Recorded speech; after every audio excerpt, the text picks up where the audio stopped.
Ladies, what is something that guys don't actually need to feel insecure about?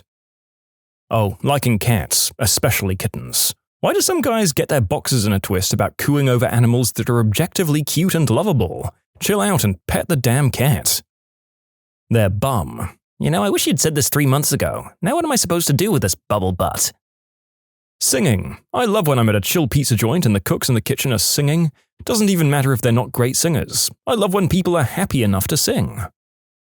Guys aren't there to protect and be a shoulder to cry on. They need love and affection as well as we women. It's totally okay to need a safe place now and then just to talk. You don't have to be emotionless. We don't need strong hands wrapped around us. We can hold hands and walk side by side. Your height and muscle weight is not as relevant as some toxic people may make you think it is.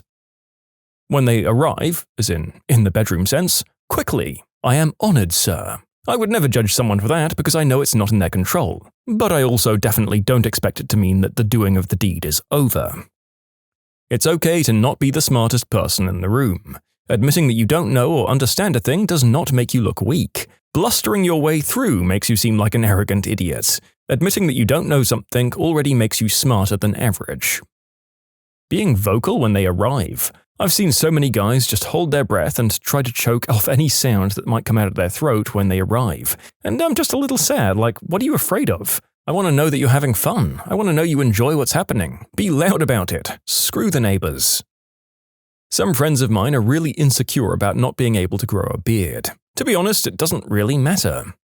Yeah, at some point, those of us unable to grow a beard, narrator included, just have to accept and love our little scrubby teenage faces the way they are. And honestly, could be worse. There are some guys who look great with a beard, but who definitely shouldn't not have one. They've got to keep those things through summer, and I feel sorry for them.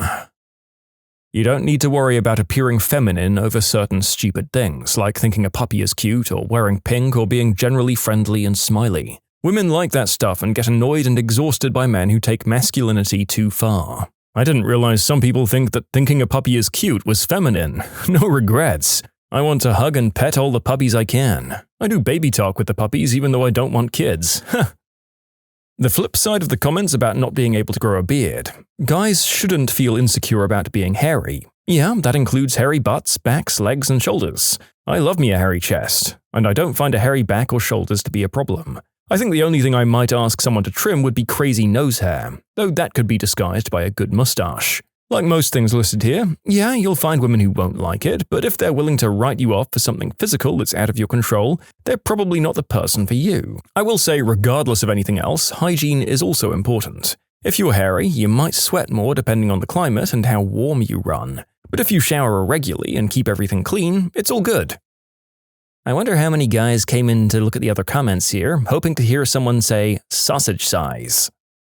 Crying. Men crying is my kryptonite. It just makes me want to love them and hold them forever. It can be so difficult to do. I didn't cry for probably 10 years due to getting told my entire life that men don't cry, suck it up, princess, by just about every other man in my life. After 2 years of allowing myself to feel, the one thing that broke my crying dry streak was my cat dying. That was the only thing in 10 years that managed to move me to tears. Thankfully, I'm getting better at it. Balding. So many guys try to hide it or even get plugs or constantly wear hats. Just keep the size cut close, like buzzed or shaved, and most women will actually think it's pretty attractive. A friend of mine shows signs of balding already. He seems pretty confident about it, saying at one point that he's just going to shave it all. Honestly, his confidence is attractive. No matter what the hair looks like, confidence makes all the difference. Don't feel insecure about liking girly things. Order that fruity drink, watch that rom-com, and sing in the shower. A lot less people care than you might realize. A good example is actually happening right now. I'm at a pool party. There's 2 very nice, overweight guys who are in the pool, but they're both wearing t-shirts to cover their guts and just standing around. Then there's a third heavy-set guy who easily has an extra 40 pounds on the other 2. He's shirtless and having the time of his life playing with abandon in the pool basketball game and cracking jokes. He's way more attractive to the girls because he isn't ashamed of his body and he exudes confidence. Should all 3 of them lose weight? I mean, sure, most of us should. But don't stop having fun because you're ashamed of yourself. Live your life and have fun. That's very attractive to all people. Just my opinion. I'm a middle-aged woman and I think I have a bit of wisdom about things like this. I've seen some crap. Ha! They should stop feeling insecure about showing emotion, especially in a relationship. I know a lot of guys grew up being told that showing emotion was girly, but honestly, when a guy is open about how he's feeling and doesn't suppress it, it makes everyone feel more secure. When the girl feels like she's the only one who has real feelings in the relationship, then it's hard to trust the guy, and the guy often feels misunderstood as he isn't conveying what he wants to. Guys, please know it's okay to be emotional. You deserve to be honest with the people around you, and it makes relationships so much better for everyone involved. Being too skinny. As a formerly skinny guy, unless you have reasonable eating habits, it won't last. Word of warning to guys in your teens and early 20s who are insecure about being skinny: if you can eat a ton and never gain weight, chances are you won't always be skinny. You'll have the opposite problem later. Sausage size and their body weight. I understand some people might think this is a lie, but I personally think so as a woman because size is not what determines how good bedroom fun times are. Some may have a preference, but with 7 billion people in this world, I think preferences are diverse. Plus, women have different size equipment down there as well. Many people forget that. As for weight, you should love your body. Confidence is attractive. It should only be put to concern if your health is affected by it. Also, this is of course my opinion. It's not a lie because this is genuinely how I think. I know there are people out there who can agree, while others may not. Don't know if this is true or not, but I've heard a lot of guys are insecure or care a lot about their hair. One of my guy friends once told me that he spends a good 15 minutes in the morning styling so that it looks okay. Honestly, I don't really notice a guy's hair unless it's drastically different from everyone else's. Like, buzz cut, super long, or just some wild hair. I've had a lot of guy friends who are really insecure about their pimples or acne. I'll tell them that everyone gets them and everyone is insecure about it, but their response is usually something like, "Girls have makeup to hide it." And so I taught a few of them how to subtly put on concealer so they could feel more confident. Felt good. Guys shouldn't feel so insecure about their body shape. You don't have to have big biceps or washboard abs in order for a girl to like you. Haha, and some of us who do have those things still couldn't land a woman while we were single most of the time. Confidence, fellas, it's all confidence. Like I've said, I've had more partners at times of my life where I was feeling good about myself than when I was in tip-top shape. I'm a guy, I'm just here for the self-esteem boost. Guys shouldn't feel insecure about stereotypical masculine standards. You want to do handicrafts like sew or crochet or scrapbook? Great, we can do it together. I suck at those things as a woman though, so the farthest I'll probably get is watching YouTube tutorials with you. You can wear cute things and accessories like scarves and handbags. Heck, you can borrow mine. If you need some time to unload emotionally with a bubble bath or a one-on-one afternoon tea about whatever jerk you encountered a couple of days ago, it doesn't mean you're weak or unreliable. It means that you know how to handle your emotions in a controlled and healthy way. Moobs. I've had a bulgy chest for the longest time. I've been trying so hard to lose weight and I'm making some progress, but I really won't feel confident until my stupid tatas stop poking out. And they're still poking out. Makes me hate taking pictures of myself in certain lighting. Guys should not worry so much that they can't solve a Rubik's Cube puzzle. Although it's mostly rare, a few chicks have dated guys who can't solve it. Eggplant size. Anything above 8 inches is probably uncomfortable for the old hole. Larger not necessarily meaning better goes for girth as well. Don't feel insecure about showing your feminine side or of being emotional or sharing any interests or beliefs that may not be considered manly. Seriously, I love a guy who's confident enough with himself to be open and different. Until the rest of society deems it okay for men to be like that, expect it to be hard to find a man who does that. Some women may want that, but why would they feel comfortable when the rest of society is telling them that the best way is to conform to the usual standards? Height. I know the popular presumption is that anyone under 6 feet is screwed, but if a girl considers a couple of inches to be a deal breaker, she's not worth your time anyway. I'm short, but lots of my tall and beautiful friends have dated men somewhat quite a bit shorter than them. It's no big deal. And to all the guys snarking about how the above isn't true, I promise you that kind of crappy attitude is way more unattractive than any physical characteristic. And if the only woman you ever want truly all diss you for your height, well, I'd look inwardly about your own tastes as well. You can submit your own stories to be featured here on the channel. The story submission link is in the description below. And if you want to listen to some vibey music in the background, check out easymode, also linked below, and subscribe.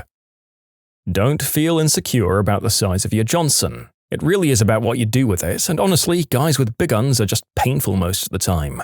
A lot of them also just fall back on the size of their member as an excuse to be kind of bad in bed. Don't be worried about your body hair, being too hairy or not having enough hair. If someone isn't into you because your hair isn't Goldilocks just right, then they aren't really worth the time to get into a relationship with. If she's complaining when she meets you that you don't have enough hair, or have too much hair, or don't have hair in the places she wants, and have hair in the places she doesn't, what's it going to be like 10 years down the road? Don't worry about having a gym body. It's much better to just be healthy, and a lot of the guys with massive muscles just aren't. Also, a lot of them just put stress on the women they're with to be as built as they are. As well, what appeals to the eye is not also the same as what appeals to the other senses. For that matter, what appeals to the eye isn't always huge muscles and a little fat. That's just a part of the media pressure that's telling all women they should look just like Kim Kardashian. Then there's money. Just the same as the gym body. Financial success is one element women may look at, but it's usually just one of very many. Back to the idea of hair, if she's just looking at your financial success, what's it going to be like in 10 years if you lose your job?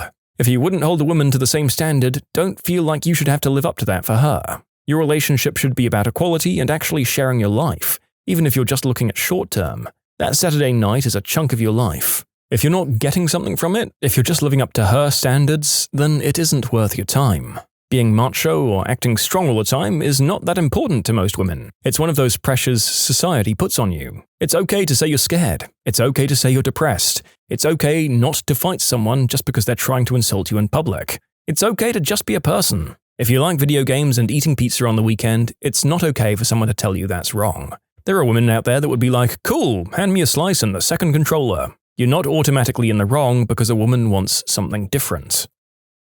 The things a lot of women are saying in this thread are nice, but that's just it. They're nice words. A lot of women do care about Johnson length or height, and they find it weird that when men show emotion. Real life is different than your fantasies, people. Well, that's the thing that makes me vastly unhappy, to be honest. There are internet forums just like this, but about what guys think about girls, and I feel the same way. But when it comes to this, I honestly don't care about height or showing emotions or the size of your eggplant. But for a lot of people, things like that do matter, which is why everyone's insecure. I know many women who think similarly. Most of our insecurities come from our own heads or social media saying there's a right and wrong way. I know sometimes it's hard to believe people find you attractive, but the truth is a lot of people do. You just haven't found many of them yet. Not being able to grow a beard. A lot of us prefer if a guy doesn't have a beard. Receding hairlines. They don't look so bad. Toupees and comb-overs, though, look terrible. Just rock whatever you have. And short guys, don't make up for your height with extra macho or big hair. You're just as hot as tall guys if you have confidence, without arrogance. First, back hair. It's hair, it's fine. 2, having a belly instead of abs. It's just more comfortable anyway. 3, not having huge arms. See above. 4, not having a massive member. I found it's more of a hindrance, especially if they don't know how to use it. And 5, crying or having emotions in general. We like that. You don't have to be super tough, macho, or masculine all the time. Just be yourself. Guys, you aren't nerds or neckbeards if you play video games. I don't know about other females, but I love them, and the decent ones don't mind. Oh, I've got one more. Dad bods. A lot of guys are insecure because they aren't all muscle and toned and don't have a six-pack. Dad bods are actually really nice. I'd rather cuddle with someone who feels human than someone who feels like a rock. You know, muscles don't feel hard when they're relaxed. I will concede this last person's point to the contrary. Muscles are actually very comfortable to lie on when they aren't being used or flexed, and big pecs are actually very comfortable. This is brought to you by the straight male narrator who has admittedly only limited time laying his head on other men's chests. Probably being super masculine. I understand some girls like to have a big buff boyfriend, but seriously guys, don't worry about it too much. Crying, especially in front of someone that you trust. I guess, in general, opening up to people. Please don't disrespect your luscious, long hair. Look, go to the gym all you want, dip into psychology, do what you want to do to improve yourself as a human being. Just leave your frickin' hair alone if you prefer your long hair. Nothing makes my heart beat faster than a man who embraces his long, natural hair. I swear, I get heart palpitations. Your feminine side or your height. A lot of people don't care about height, and a lot of women like when a man can be feminine, the same as when guys like girls that can be tomboyish. Starbucks barista. Don't be ashamed of your drink. Pink drink, frappuccino, chai tea, they're delicious, and we want you to have a tasty drink.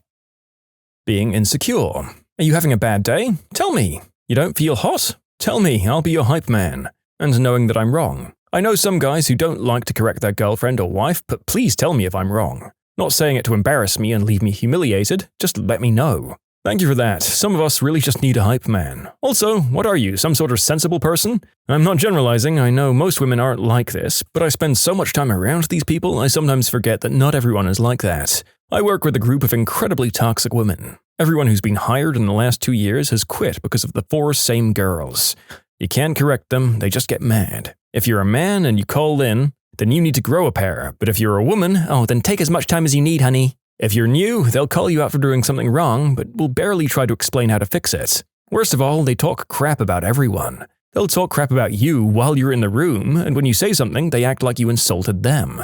Some people get really up in arms about men calling women the B word, but sometimes B words can be B words. I kind of went off on a rant here, sorry about that, I just needed to tell someone about the crap going down in my office. Showing feelings and being emotional. Also, moaning in bed. Oh, the moans. When I'm doing things right, my husband will cut loose and I love it.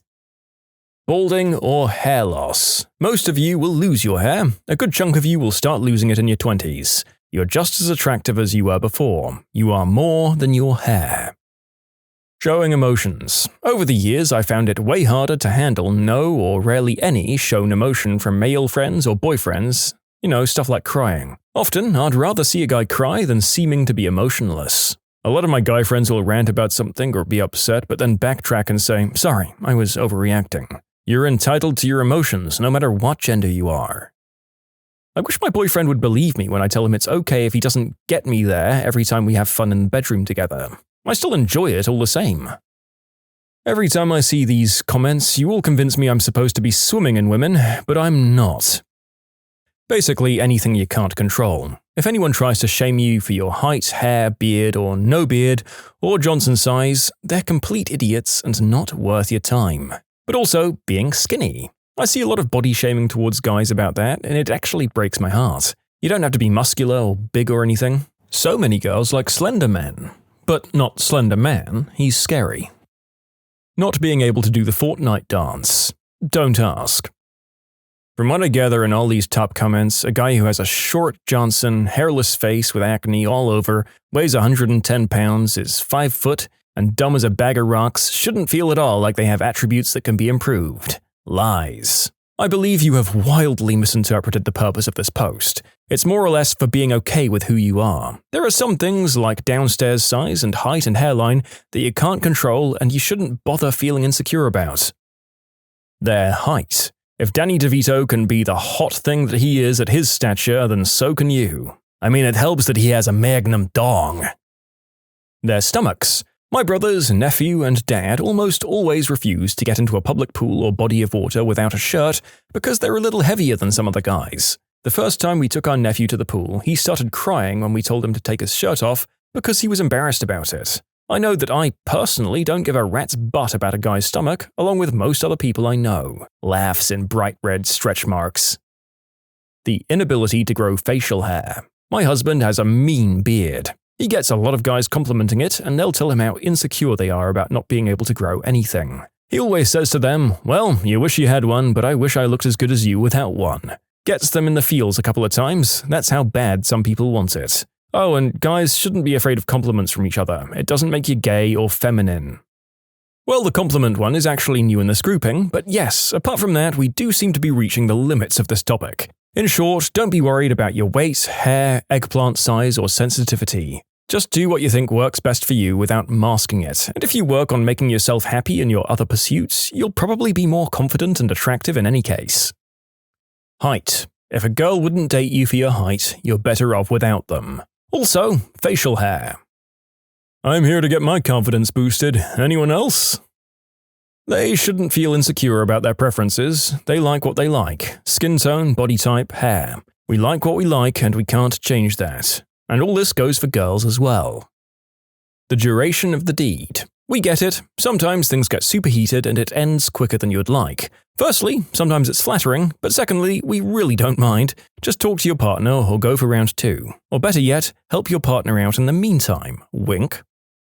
Seriously, the biggest killer of mood is being a neurotic, uptight butthole. If you're nice, charming, clean, adventurous, respectful, confident, non-judgmental, and mature, you'll have more fun and better, more meaningful relationships than if you try to be Mr. Gigolo Romeo.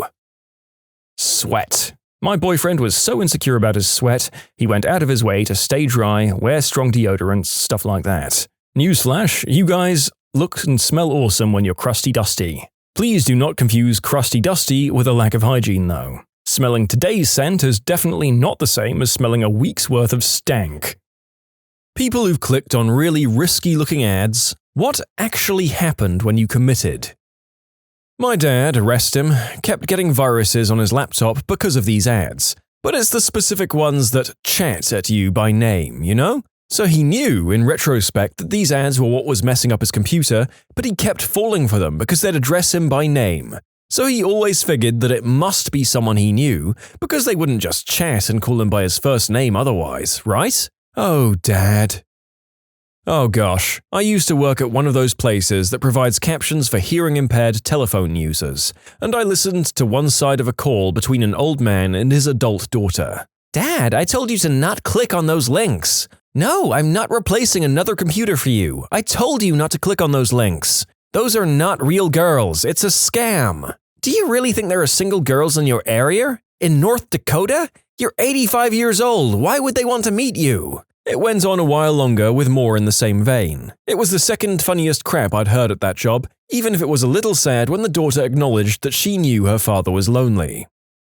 Used to be one of the people who bought these ads to promote those sites. 90% are cash grabs, populated by bots or paid girls to lead guys on. They have some real users. Most of the users are still bots or hired folk. You might even end up talking to Misty, who is actually Devinder from India. It's cheap to get real humans from developing countries.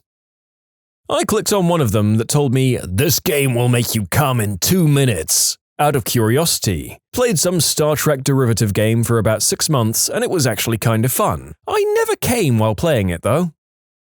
A couple of years ago, a young guy, he must have been a teenager around 16 or 17, came to my door and told me that he's looking for this girl, who he met through some stupid explicit dating site, and she gave him my address to meet. I told him that I live here by myself, I'm a 28-year-old man, and all of the women who've been here since I moved in here are not from that particular site, I believe. But he was too adamant and was sweating hard by now, so I asked him to come in and sit and gave him a glass of water. Then I asked him how much he had paid for that, and he looked down and said $750. So again, I asked how he'd managed to pay, and he replied, "Mum's card."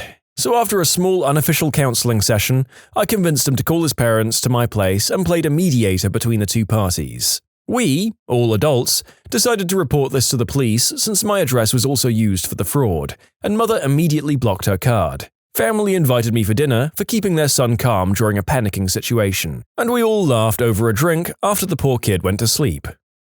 Honestly, that's probably the best possible resolution that could have come out of the situation, even with the $750 down the drain. Also, this topic is by its nature going to talk about the kind of content where actors take their clothes off and do the deed together.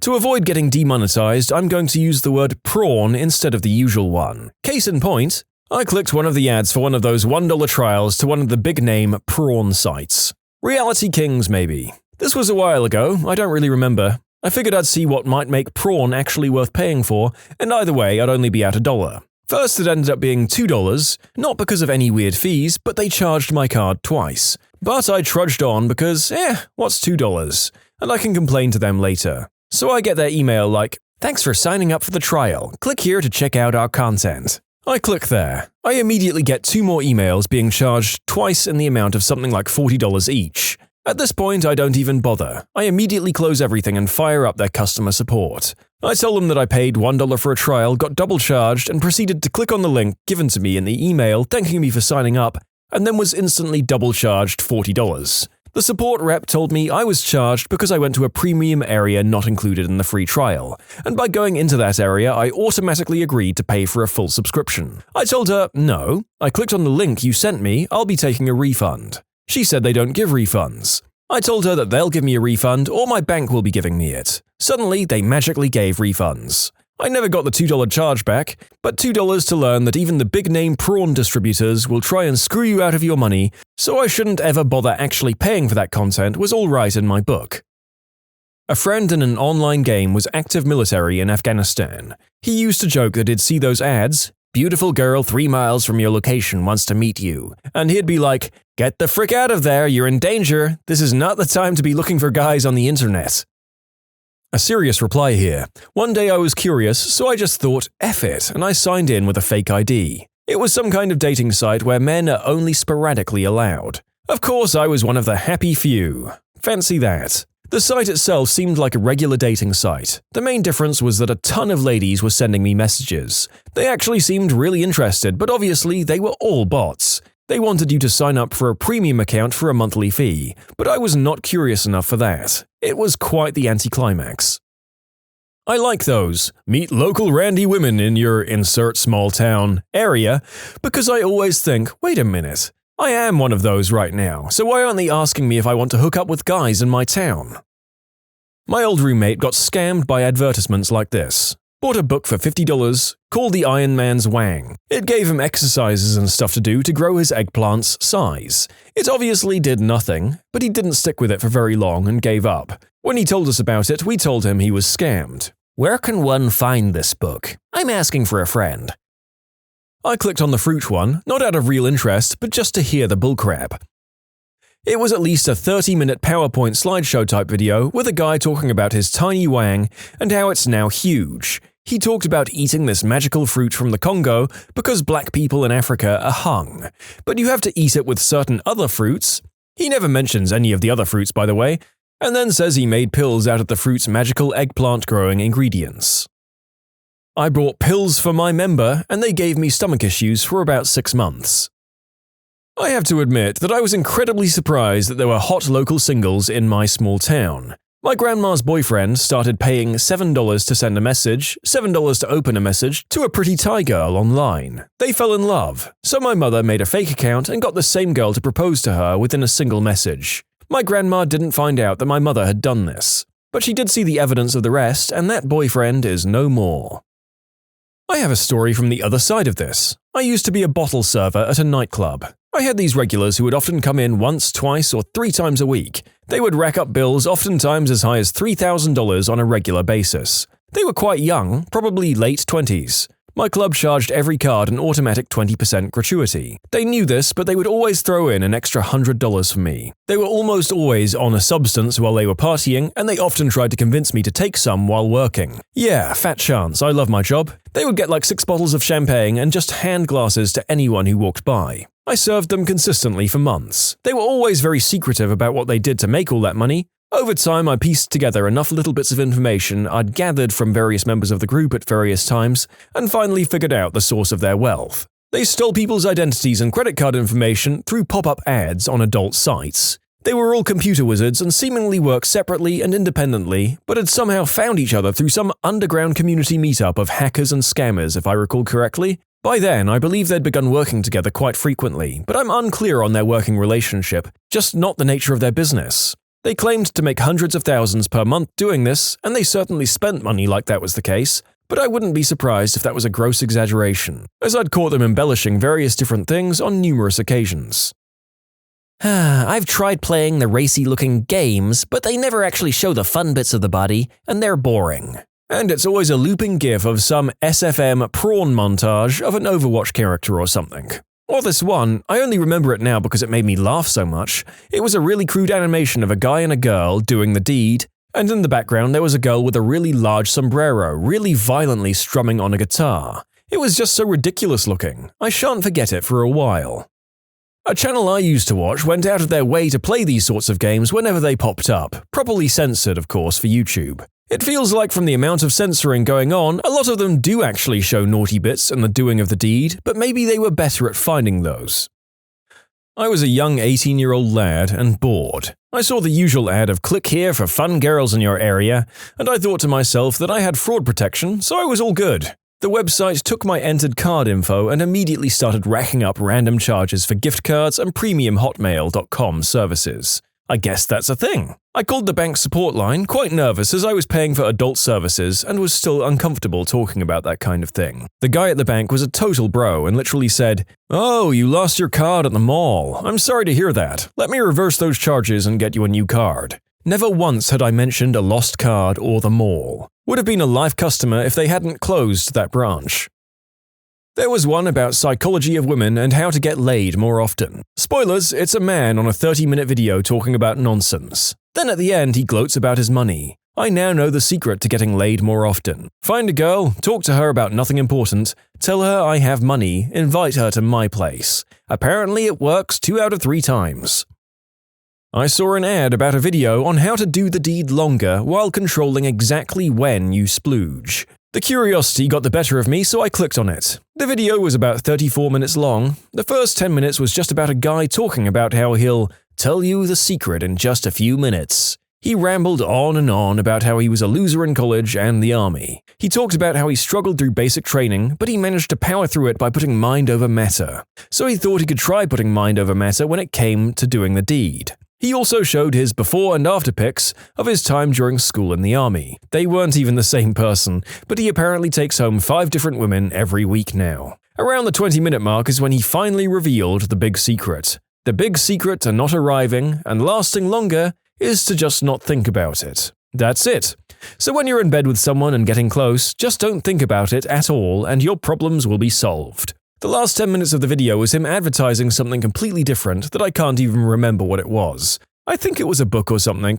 I was again curious as to the price of the item, so I clicked on the link but was redirected to a checkout on a shady website asking if I want to go ahead and pay over $2,500 for a lifetime supply of pills for my eggplant. I probably got a ton of viruses, but now I can go on with my life knowing those videos are bogus. You can submit your own stories to be featured here on the channel. The story submission link is in the description below, and if you want to listen to some vibey music in the background, check out easymode, also linked below, and subscribe. Speaking of sausage enlargement ads, I hate the ads that you see on relatively tamer sites where the ad is like, "Men need to see this," and it shows some weird clamfish thing that resembles a male member. Either way, the answer is inevitably going to be viruses.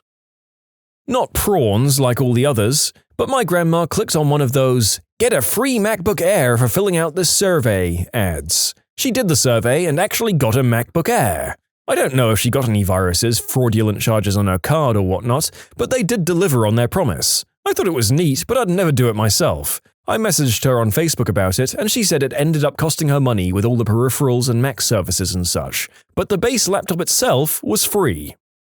I remember when I was about 15, I came across a Russian girl, probably a bot, and I ended up mailing her all the time. They never asked for money, but they just talked about their life and stuff. It was like a pen pal that just sent me pictures of themselves undressed every once in a while. Then one day they just stopped responding and I haven't clicked any of those links since. I was a terrible 18-year-old who had just moved to a new city for college and knew nobody. Through one of those pop-ups, I found a hookup site that was something cheap, like $3 a month. I signed up for the free account and got some messages, but to reply I needed to be a paying member. I put $10 on a prepaid Visa card so that if I got scammed, it was only for $10. The 1 month I had the account, I got no messages. The day my month expired, I got 7 messages from different girls who'd be way out of my league if they were real. Not stupid enough to fall for it again, I closed my account. $3 spent to learn that those websites are bullcrap is a fairly cheap lesson. Thank you for an actual response. Worth noting, it's not just fake-looking hookup sites that do this. The highly advertised Ashley Madison website does it too. There's basically no real female users on that one. It's all staff trying to bait subscriptions. Literally last night I said F it and clicked on one of the enlargement ads. Literally all it was a 50-minute video of a bunch of women saying that size matters, and if your member is under 7 inches, you're out of luck. Not signed up as such, but a mate of mine met a girl on one of those cam sites you can just flick through, past all of the wangs. Anyway, she was amazing and did everything you want, including getting him to play as well. I added him on Facebook, legit pictures apparently, and she was gorgeous. Next minute, she disappears off camera and instead a video plays of him cranking off. She comes back and says it's going to cost him £500 or she'll send it to his entire Facebook list. He panicked, deleted his entire Facebook account, and to this day is too scared of opening it back up just in case. I didn't commit, but my antivirus program popped up saying that it blocked an attack after clicking one of those ads. In the name of science, I clicked on one of those ads after reading this post, and I'm happy I did, because I just won $1 million and a free gift hamper. See you later, suckers! Hi, I'm a prince of a remote country. If you want to get some more $1 million, send me your bank account information. A lot of people are beginning their stories with, I was 18 years old. Oh, we know you were younger than 18, mate. Well, back when I was younger, it was all adultfriendfinder.com. Believe it or not, I actually met my wife there. We've been married almost 9 years now. Well, I signed up for Adult Friend Finder because I was sick of the runaround on eHarmony, and I just wanted to do the deed with someone. After sending out about 10 messages, I realized most of them were bots. But then I got one message back from a girl that was 9 years younger than me that didn't follow the same template. I was highly skeptical that it was a scam, but we exchanged a few texts, did a video chat, and we met a week later. 2 years later, we were married and have been for 9 years. At first, we told people that we met through friends, then we started saying we met online and being vague about the site. Now we joke about it with people if they really want to know. I mean, the fact that we're 29 stories in and we only just found our first entirely positive one should tell you everything that you need to know about these ads. My dad. He's old. He still thinks you have to pay for prawns. About every 6 months, he goes through an identity theft situation and also has a computer loaded full of viruses. Back when the shady toolbars were still a thing, he'd have 2 or 3 all the time. The last few times I rebuilt his computer, I just left a shortcut on the desktop to uprawn, and then an ad-blocking host file. 9 out of 10 sites saying, fill out a survey or sign up for a free account take you to a totally irrelevant site to do so and never redirect you back. One of them, I checked the source code, all the click here button did was summon a GIF of a loading bar.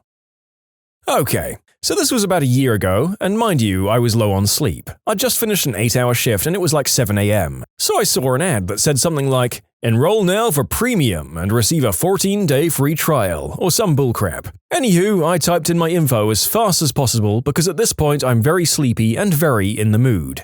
I then proceed to crank away all of my fears of any charges, because damn, it was good to have high-definition prawns. Upon finishing my duties, panic sets in and I quickly check my bank account and a lot of charges were pending. I spent the rest of the day trying to contact someone about cancelling my subscription. Long story short, I ended up calling my bank and thank the skies it was a guy because I didn't feel like explaining this to a woman.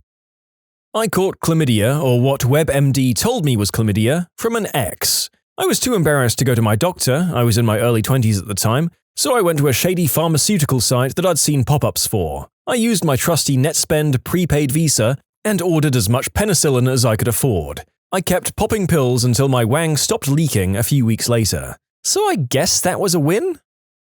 I swiped right on a super hot and busty lass. It's a match. Right. I'm sure the 22-year-old with perfect body and skin is interested in a bold 35-year-old single father. It happens all the time.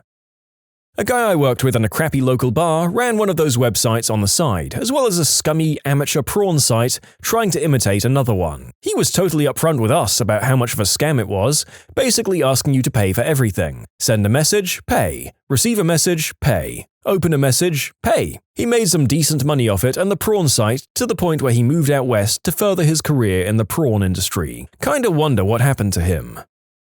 I've been on Adult Friend Finder for a while. Half a year, I guess. I can't remember. But there are some users that are real and would like to explore more. It's just that there are way too many fake profiles on there when compared to a real person. I'd say 3 to 7. Some guy on the Joe Rogan show experimented with all kinds of gas station eggplant pills. Things that he thought would help his performance, and the stories are fricking hilarious. He would say that his eggplant would get so uncomfortably swole, like it got bitten by a snake, but he would keep doing it for the girl's shock value. He eventually stopped because the pills are most likely pure poison. After watching a video on YouTube about fraudulent advertisements, I decided to do an experiment. I clicked on one of those games that are advertised, and they need my credit card details to check that I'm a real person. I put in some fake credit card details and suddenly it says I can't enter the site at this time. You'd have to be really dumb to fall for that. Tinder is full of women within 5 miles from me, none of whom want to do the deed with me. I was bored one night and started chatting with a girl from Collarspace, now called CollarMe. From the very beginning, I knew it was a scam, but I had nothing better to do, so I played along. She kept trying to get me to sign up for her premium site. She would say things like, "It says that they'll charge you, but it won't. It's just so I can send you pics." I played along and said that I'd signed up. She was obviously looking at some part of the system because she started asking me to send her the screenshot of me signing up. The scam was getting so obvious it was cringy by this time. I could tell she was about to give up, so I started saying random tech-sounding stuff like, "Well, maybe it's because the gigabytes don't travel through the Cat5 of my VPN because I'm on a government computer, and the Teradyne sometimes blocks incoming DDoS Wi-Fi requests." She pretends like she understands and tries to help me troubleshoot it. Eventually I get bored and tell her I'm not giving her any money. She told me to F off and stopped talking to me. There was a time in my teens where I discovered that Yoohoo chat rooms had mature chat rooms where you could meet people for voyeurism and such. At first, it was a lot of fun. I was always in the mood and young and fit, and was not picky at all. Early on, I had a lot of success getting mutual cam sessions between myself and women. It didn't take long before it was overrun by bots who would just try and get you to pay sites. One day, I just decided to follow through one of these camgirl sessions. She wasn't even super attractive and had no one else in her room. It cost me probably about $70, but I was more interested in understanding what her experience doing this was like and such. We just chatted for a bit. Basically found out she was Russian and was hired by a company to put on the shows for terrible pay. Basically, long story short, she ended up quitting the whole camgirl thing because she wasn't getting enough viewers to make it worth it after the middlemen took their cut. We actually exchanged personal emails and kept contact for a number of years. Basically, would send random undressed pictures back and forth, and we still cammed back and forth for mutual voyeurism and fun. And I didn't even have to pay for any of this. Definitely not the outcome you'd normally expect from something like this, but it was fun. She never asked me for money or to try and bring her to the US or anything. We'd just sort of chat when we were bored and in the mood. What's the most pathetic way you've seen someone try to look manly? I once worked in an office where they let us pick out our new desks and order them from a catalogue. My boss came in to check mine out and he noticed it was like 6 inches bigger than his new desk. I came in the next morning and he had made the maintenance guys switch them. He claimed it was because his desk was a better height for me. Shockingly, he turned out to be insane in other ways as well. Who'd have thought it? I once saw a P-plater, Australian for new driver, in a hotted-up car waiting at the traffic lights in the rain. He was facing up a hill, and when the lights turned green, he put his foot on the accelerator hard and attempted to speed off and ended up getting absolutely no traction. This resulted in his wheels just spinning and him doing a kind of stationary fishtail while slowly sliding back down the hill. He ended up missing that green light. I couldn't stop laughing. There's a substance called synthol that some bodybuilders and a lot of wannabe tough guys inject themselves with to create fake muscles. Googling for it leads to gems such as guys that look like Popeye and stick figures in water wings. Not so cool. My voice drops lower when I talk to my father-in-law. I rarely catch myself and talk normal. When I do try to talk normal, I think I sound squeaky. I'm nearly 40 with 3 kids, by the way. My boyfriend does this as well. When he's speaking to my dad, his voice will be unnaturally low, but as soon as you get any alcohol in him, he sounds like a frickin' pixie. It's hilarious! When I was but 12, some kid came into middle school with a beard drawn onto his face in Sharpie. He desperately tried to make everyone believe it was his real beard, that he grew it overnight. I must have hit a growth spurt, he said. I wish camera phones were a thing back then. I started shaving every few days when I was 12 and was mocked for it. I had a full beard by 14 and I still got crap for it. You really can't win. Well, I believe the myth that shaving increases beard growth has been thoroughly debunked.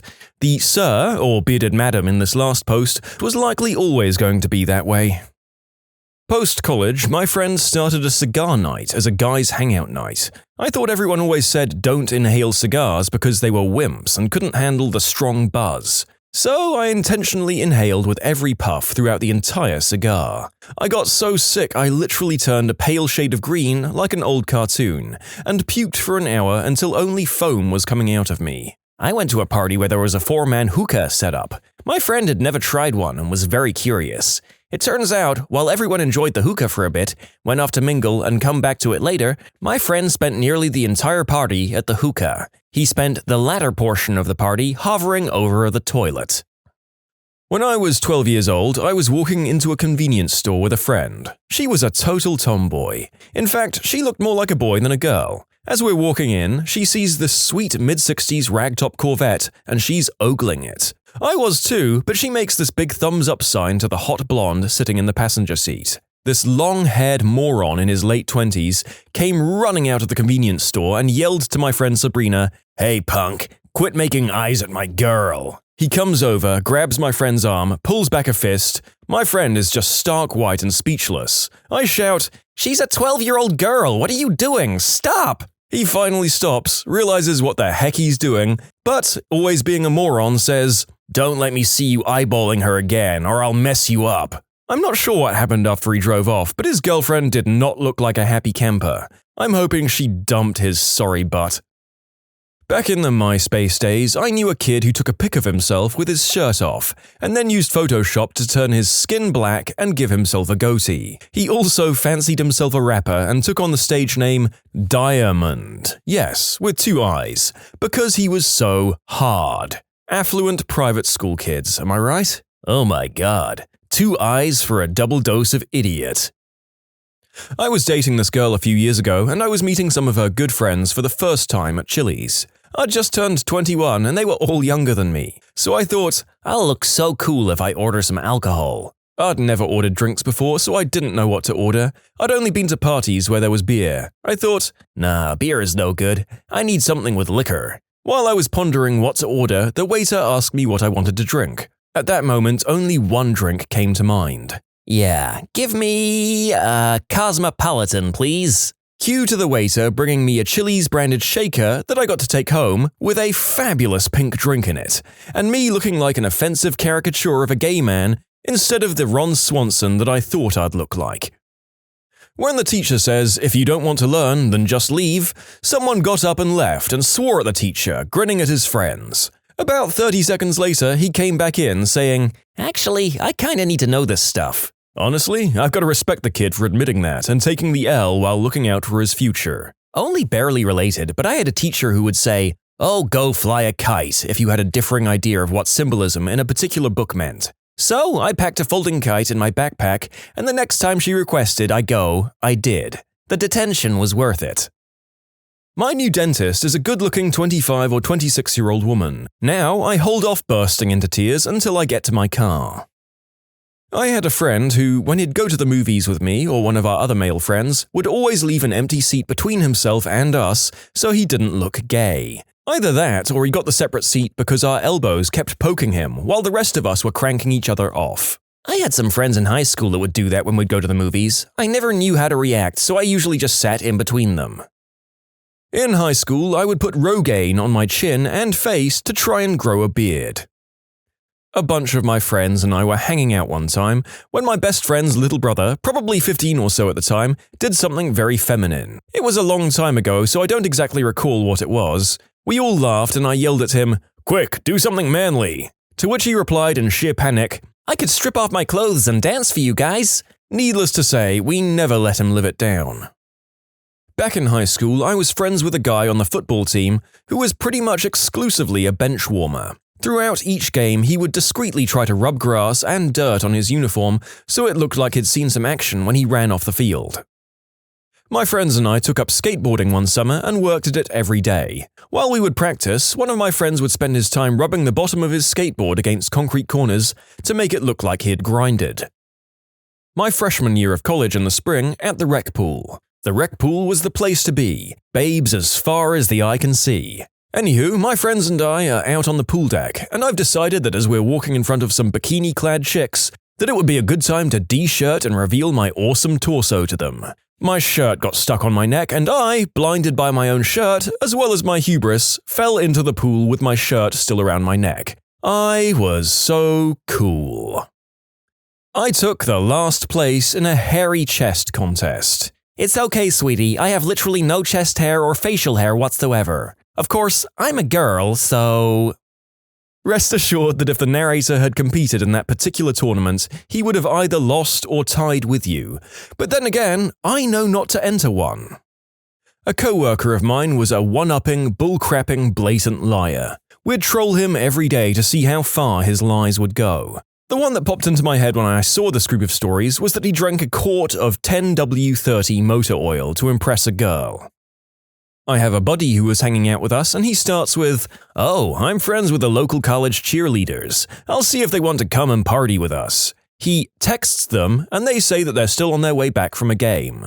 Another buddy comes to join us, and we explain who we're going to be hanging out with tonight. He informs us that the game was a home game at 1 in the afternoon, 9 hours before this happened. All the first guy could say was, well, I don't know where they are then." We know you don't, buddy. I've got a friend just like that. It gets to the point where whenever he says something outrageous, my friends and I just say, "Cool," and change the subject.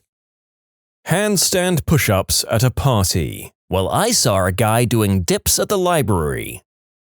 I knew this guy that would intentionally leave his fly open on his jeans so that people would mention it and he could reply, "I guess my huge wang is that noticeable." One time I went for sushi on a first date and I wanted to impress the girl with how much wasabi I could handle with my sushi. I ended up leaving snot all over the place while tears ran down my face. I learned that a friend of mine gets dressed in this order: cologne, white shirt, more cologne, another white shirt, more cologne, another white shirt, cologne again, his normal shirt, and then more cologne. I always just thought he was a pretty swole guy, but I've learned that he's actually pretty scrawny under there. There are 4 shirts? In 5th grade, I had a classmate who always tried to show off. One day, he claimed that he could make his face red in less than 10 seconds. Spectators gathered. He holds his breath in and pushes to build up pressure in his head. Not sure how else to explain it. His face does get ridiculously red, and then all of a sudden we heard a slight pop noise, and his right eye had moved forward literally half an inch out of his head like it was about to pop out entirely. Shrill screams ensued. The teacher was cursing, and then ambulance sirens sounded in the distance. What a man he was. You can submit your own stories to be featured here on the channel. The story submission link is in the description below. And if you want to listen to some vibey music in the background, check out easymode, also linked below, and subscribe. I guess this counts as attempted manliness? Back when I was 9 or 10, I was at camp. There was this girl that I liked, so in order to try and look cool, I'd take my glasses off and close my eyes real tight. Eventually, she asked why I was doing that, and I replied that if I couldn't see, I gained super hearing and could hear nature all around me. Needless to say, I was, and am, SAP's mammalian brother. Oh look, I dropped my magnum rubber that I use on my monster dong. One time, I was with a lady friend and my mattress was kind of not aligned properly with the bed spring, and it bothered her. She said, "Let's fix it," and I said, No, I got it, don't worry." As I bent down to push it forward, it was heavier than I expected. I grunted and pushed forward. And as I did this, I tooted really loudly. I once saw a guy with Thug Life tattooed on his bicep in Comic Sans. "Which, do I look like I care about your text preferences? I got this for me, and I got a font that represents me and my life. We from the street, man. We don't have time for all this serif crap. Busy hustling. God damn. I wear the smallest lab coat I can find, with my regular clothes on underneath it. It looks like I have massive guns. I'd like to tell you that everyone else thinks you look like the Michelin Man, but I don't have the heart to tell you." I once saw a group of high school-age kids in a local park accompanied by a young woman. They're all hanging out, and the alpha kid, in an attempt to impress said girl, gets up and takes his shirt off, and then walks around to all of the picnic tables and starts lifting one side of them up as high as he can over and over again. It was quite clear that he had the strongest pubescent muscles. I peacock by going to karaoke bars and singing Regina Spektor songs in the manliest falsetto possible. At a party in my university, a reasonably tubby guy was trying to chat up a girl. She didn't seem particularly interested but was being polite. The guy gets a text, flips open his phone and starts to read it. Suddenly realizing the faux pas he's unwittingly committed, he proceeds to snap his phone in half as if to say, "I care far more about this conversation than some meaningless phone." The girl realizes that was dumb and immediately leaves, so the boy has no phone and no chance of getting any. Also, I know a couple of 30-plus males that went down and egged the local Occupy protesters. So tough. God damn, that's pathetic. I grew up in a small town and there used to be this idiot that would drive around in a crappy convertible by himself. He had his parents' hi-fi speakers in the back and would drive around talking on his cell phone. The town didn't have any cell phone towers or reception back then. Pickup artists are as hilarious as they are stupid and annoying. I don't know if either of these guys technically count as pickup artists, or if they regularly attempted their stunts to pick up girls, but I wouldn't be surprised. I heard on the radio once that the guys who hung out with Frank Sinatra had a difficult time keeping up with him while partying, so they would get a watered-down Coke so that it appeared to be whiskey, while Frank hit the hard stuff. Big old trucks with a pair of truck nuts hanging on the back of them. I was bringing my wife, who makes fun of how unmanly I am, a bowl of soup, and I filled it pretty high. The tops of my fingers ended up in the soup. To show manliness, I didn't flinch and ended up with blisters on several of my fingers. When I was younger, around 6 or 7, I had to stay at my grand's during the day while school was out. She had this little tricycle that was way too small for me to sit on, so I used to stand on the back axle and drive it around like I was a rally driver. Don't ask. One day she had to walk around the shops, so like any good rally driver secret agent superhero, I gave her support via the Subaru. Again, don't ask. On the way back, we went another route and had to walk past 2 or 3 girls around my age. Wanting to man up, I wanted to act big and hard, so I jumped off the Subaru, lifted the tiny tricycle up and held it vertically above my head like a champion weightlifter. At the time, I was a huge wrestling fan, particularly of The Rock. My favorite part of The Rock was the people's eyebrow. Google if you don't know. I strutted up to these little girls, tricycle above my head, turned to them and gave them the baddest people's eyebrow to ever grace this earth, along with the line, "Ladies?" The only thing that could possibly happen, happened. I fell. The tricycle came crashing onto the floor, elbows and knees were grazed, and there were tears in my eyes. My gran had to carry me home. I was only 6 or 7 at the time, but frick. That still hurts, man. I started dressing nicely and began to improve my vocabulary. Oh well. My mom grew a mustache. Oh wait, I might have misunderstood the topic question. I was working out at the gym, and it just so happened that a recent ex of mine was there at the same time. We met at the gym, so this wasn't really a shock. I was at the pull-up bar and she was pretty close by, so I got it in my head that I should try and show off or something. So I started doing lots of pull-ups really fast and intensely, when my hand slipped and I fell off the bar and right onto my butt. I kept my head down and just walked straight into the changing room. It felt bad, man. I got on a plane a few months ago. For my background, I'm male. I put my bag in the overhead compartment and sat down. I looked over and saw a girl. If you must know, she wasn't unattractive. Read, she was really hot. She was having trouble fitting her bag in the overhead compartment. I, being the gentleman that I am, saw the opportunity to assist, thinking that at some point down the road it might lead to something. So I tried for about 30 seconds and then said, "It doesn't fit." I sat down and abort mating rituals. About 30 seconds later, I looked up and another girl had gotten up and helped the first girl put her bag in the compartment, and it fit in like 2 seconds. I don't know what they did, I don't know how they got it, all I know is that I didn't make eye contact with either of them for the rest of the flight. My favorites are the guys who refuse to drink, quote, girly drinks. They don't want to be thought of as gay or a Nancy. It's a drink, yo.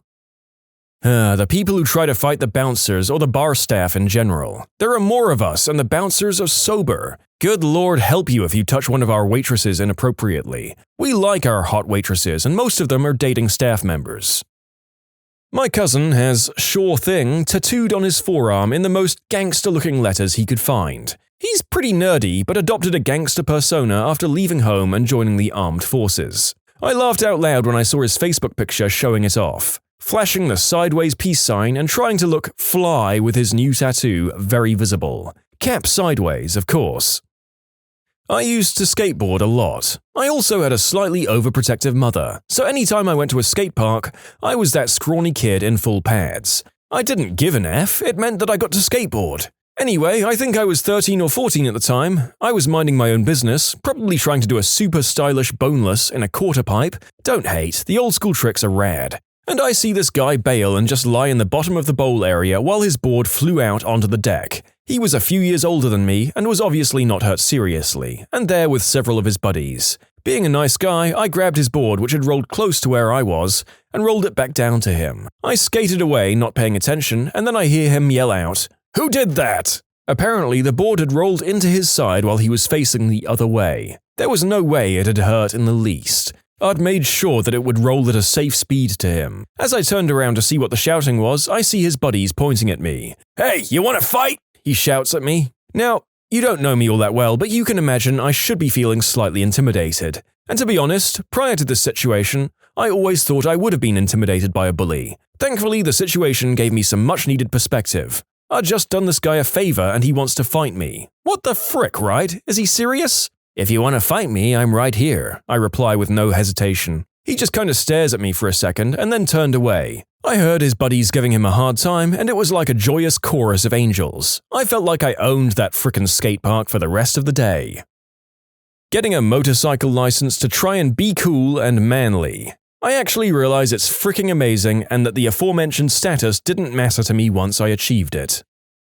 I used to waitress at a bar on the main street of a small town, which was also home to several restaurants nearby. Drunk guys trying bullcrap manliness to hit on me became normal after a while. One night I was walking past two guys sitting at the main bar, and one of them flagged me down on the pretense of some bullcrap question about the menu. Then, like a good friend, he started trying to wingman his buddy, telling me how he was such a great guy and thought I was cute, and oh, by the way, was on the big NFL team of our state, and that I should be totally flattered that he was interested in me and maybe try to give him my number or go home with him. Meanwhile, said guy is sitting next to us trying his best to look humble. After trying not to laugh at him outright, I extricated myself and for some reason didn't try to explain to him the two main reasons why this tactic was clearly not going to work for them.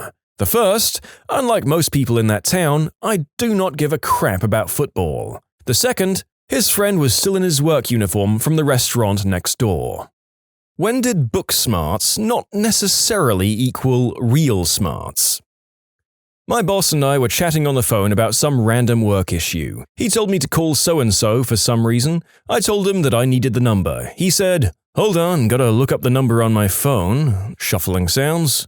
Oh crap, where's my phone? Damn, Jane, my phone must have fallen out of my pocket. Son of a Mitch. Well, I'm gonna have to call you back once I find it. I cracked up until he jokingly yelled, "Don't you tell anyone about this." Once I got a call from one of my college professors, one of the smartest and friendliest people that I know. Can you pick me up at this address? 30 miles from his place without public transport? Sure. How did you end up there? I went to go and sell my car to this one guy. I joined Mensa for the card. When I went to Kinko's to laminate it, I didn't read the instructions on the wall, and the laminate melted to the machine. I had to get the Kinko's guy to open the machine for me, but by then, the card was bubbling. When he scraped it out and saw what it was, he laughed. He laughed so hard. He thought there was 60 cents in $1. Took him a solid couple of minutes to figure out that there wasn't after we just sat there laughing at him. My wife, the smartest person I know by the way, looked at the sky at about 3 p.m. and asked why the sun was so dim. She was looking at the moon. I mean, I would look up at the moon during the day as a 5-year-old and wonder why it was in the sky. Surely this presumably adult woman could also see it and realize that it was a distinct entity from the blazing ball of light that we can't look directly at during any given time. Brain fart moment, I suppose? I was at law school with a smart guy. We shared a house. He wouldn't heat up anything in the microwave if it hadn't been brought as a microwavable product. He was convinced it would get pumped with radiation and he'd be eating radioactive food. My grandfather is a chemical engineer that used to work for Dow handling startup of some of their biggest plants. He went on to be an expert in industrial cleanup operations. He's a practical genius. He also decided it was perfectly acceptable to put stuffing into a plastic bowl and slide it into a 400-degree oven. I mean, I once put pizza in the oven on a wooden plate I was going to serve it on after, so I'm not going to judge him. We still ate the pizza, but it definitely had a strange taste. I once tried opening a thing of Pillsbury biscuits with a can opener a few years ago. My mother took my picture with it to use it against me in the future. I had a college professor insist that afternoons started at 11 a.m. because that's when we had lunch. I have no idea how you could get that wrong. Afternoon starts afternoon. It's in the damn word. Fun thing about college faculty, they're generally very, very knowledgeable about one thing only, and actually pretty stupid about a lot of other things. That's what you get for spending 10 years devoted to the study of one thing, usually somewhat obscure, to the point where you're probably the world authority on it. Can confirm, my stepfather is a geology professor at a university. The guy can tell you anything about any rock. He can do complex math equations in his head. The guy literally forgets to eat sometimes. He can be completely stumped by a basic math equation if it's written differently than he would expect. It's a good thing he doesn't have a garage, or he would probably have accidentally poisoned himself by now. One time, my friends and I were walking downtown and we were passing through a parking lot. One of my friends noticed this and asked, "Is this a car dealership?" "No, this is a parking lot." So naturally he responded with, "But why are there cars here?" It took a few minutes of explaining for him to remember that cars do tend to park in parking lots. This one is so bad that reading it got me stupid.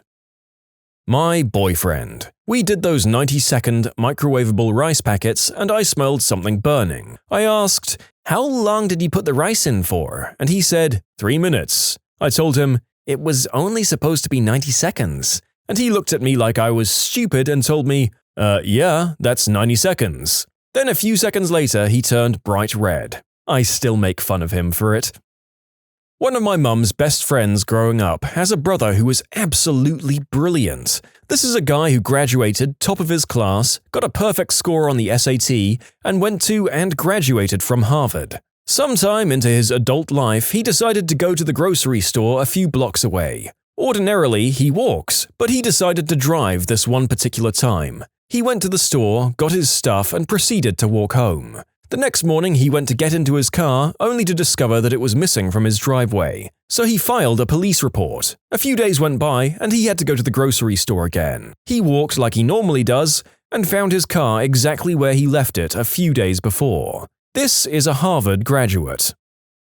A girl I knew in high school needed a piece of paper, so she turned on the computer and printed one out. I did this, and I still feel smart about it. I needed some special thesis, archival, acid-free whatever paper to print my thesis that goes into the library. There was one printer on campus with the special paper, but when I printed there, one page with a complex graph would crash the printer out of memory. I asked the printing desk there if I could just have some paper from the tray to print it in my office printer. It worked there with the plain paper, and they said no, I couldn't do that. I proceeded to print a single-page, empty document with as many copies as the number of pages my thesis had. They then gave me the stack of printed paper that I needed. Probably the ink in my printer wasn't compatible for long-term storage, but I doubt anyone is ever going to read it anyway. Working at IT support, a woman with a PhD in virology calls up. Her keys on her keyboard keep sticking. We do the standard troubleshooting but couldn't fix it, so I went to her desk. What was the cause of the keys sticking? Well, Miss PhD was eating a whole gosh darn pineapple over her keyboard. My doctor wife, resident at the top university hospital, constantly misuses the words door and window interchangeably. It's a riot. Sweetie, please close the door. Where are you going? The door. Oh crap, I meant the window. This is practically daily. That's fine, the narrator constantly mixes up left and right as well as east and west when he's giving directions, even though he knows full well what each of those directions means if they're given to him. Some of our brains have weird mental blocks on them. About 5 years ago, I got one of those motion-activated air fresheners and put it on my dresser. It wasn't until I got up the next morning that I discovered it was lined up directly at eye level where I got out of bed. I effectively booby-trapped my room against myself. My sister-in-law is a molecular biologist. Her level of genius is astounding. She put herself through school via scholarships, but made pocket money working at Ponderosa. One day she was changing the oil in the fryer and set the old hot grease tub on the floor and proceeded to step in it. She literally cooked her own foot. It took several skin grafts, but mostly looks normal now. So whenever someone does something stupid in our family, we say they cooked their foot. Professors with all kinds of degrees who've written renowned books or papers, but can't figure out how to make a video play on the projector instead of on the monitor. My father told me a story about his father. My grandfather was a brilliant chemical engineer working for Procter & Gamble. He actually led the team that figured out how to make liquid Tide. One day he came home, scooped himself some ice cream, put chocolate chips on top, and put it in the microwave. He was surprised that the ice cream melted rather than the chocolate. I stuck my hand in a pot of boiling water. My brain just stopped working for that second, apparently. I took a sauté pan out of the oven without a mitt. We should start our own cooking show. 10 out of 10 would watch. Tonight on Scald and Burn, we need someone to play the long-suffering, ridiculously hot standby medic. You in? My friend is standing in line at Target and has a 9-volt battery and a penny in his pocket. The two make contact and naturally the penny gets hot. He pulls the 9-volt out of his pocket and looks at it as if he's never seen this object before. He sticks his tongue on it, shocks himself, pulls it away and looks at it, and then does it again. Pulls it away, looks at it, and does it a third time. The cashier just stared at him like someone let a monkey out of a zoo.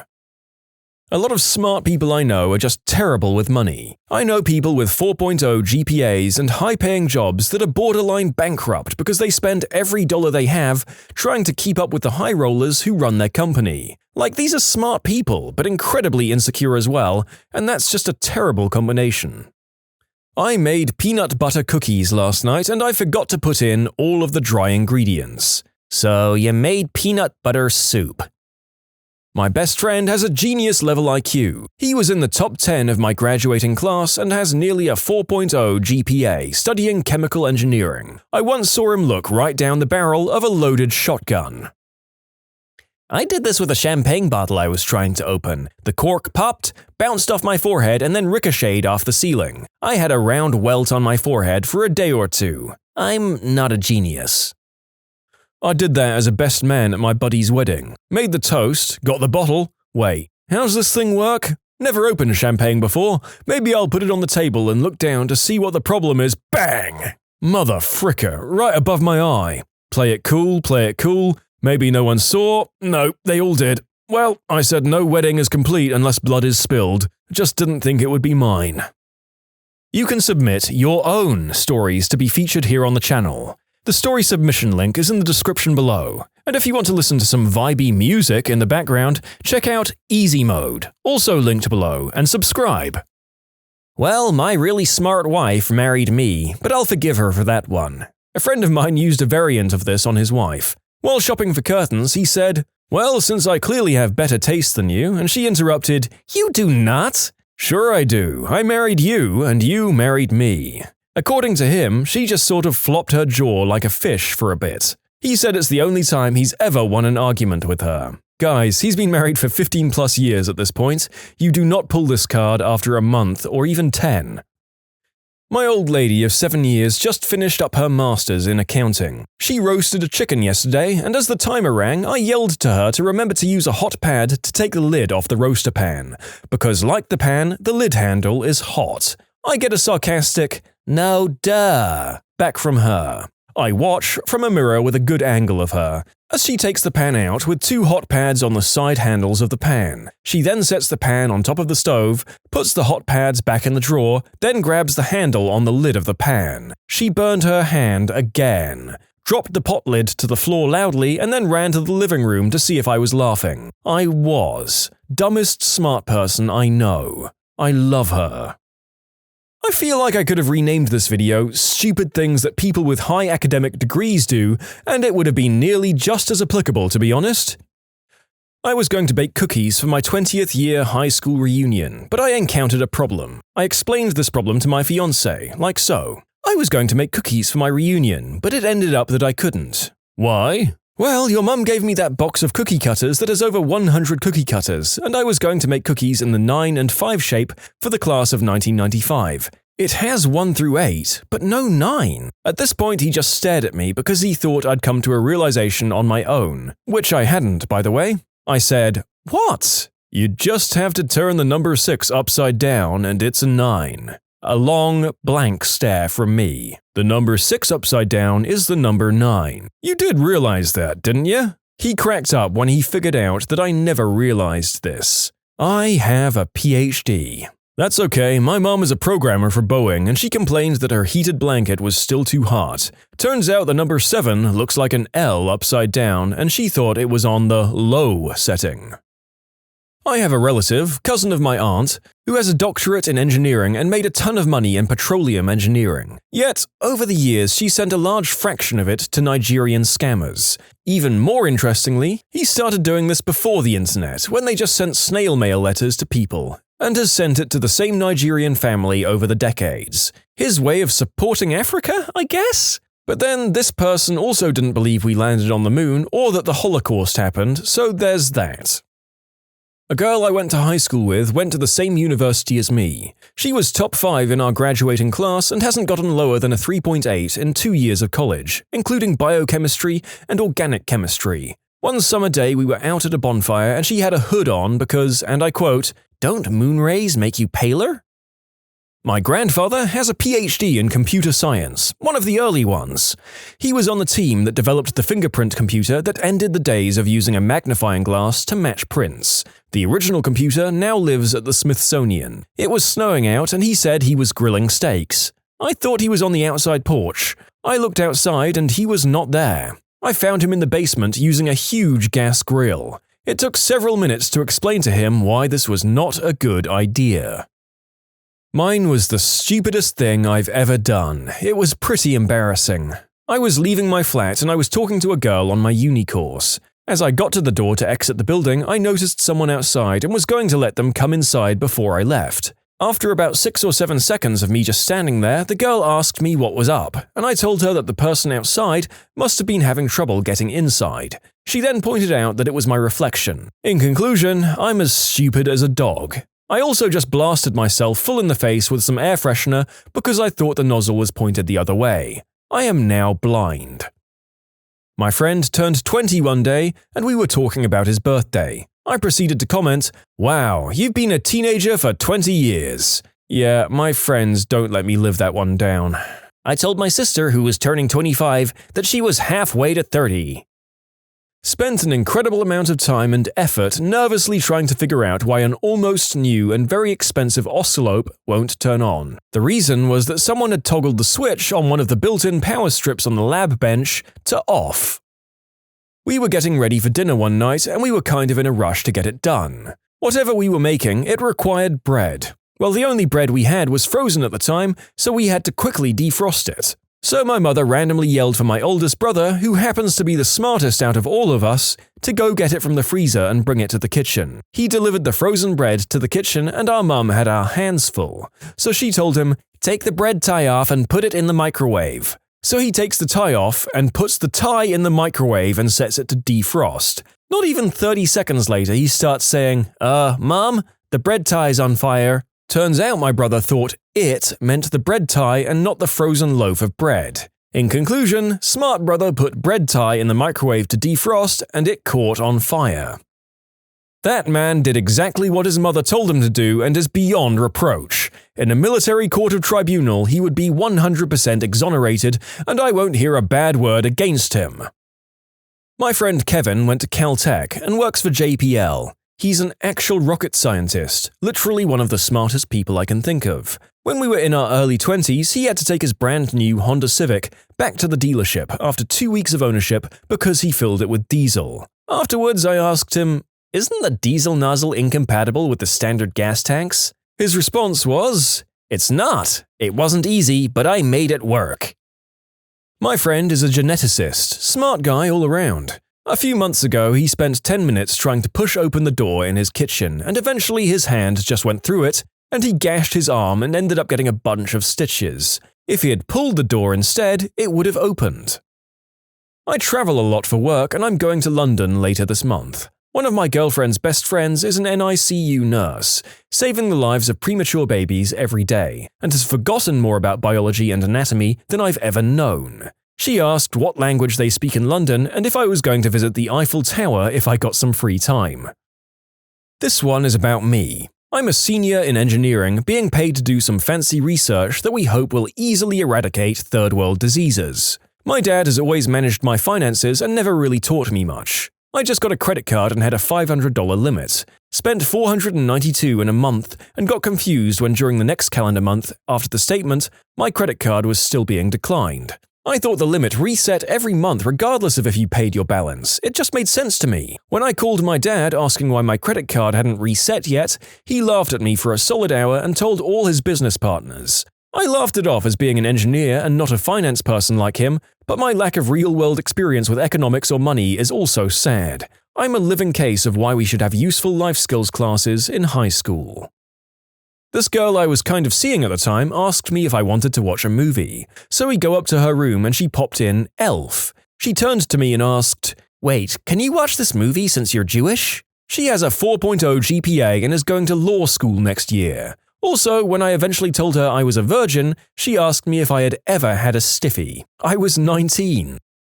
Not seen directly, but I heard the professor tell these two stories. This man is an expert with nanomaterials and just an all-round physics rock star, and yet I have not one, but two stories about him. The first, the professor began watching karate movies and became a fan. Soon, he begins to wonder if he can reproduce some of the feats he's seen various martial artists perform on film. "I'm a physicist," he says.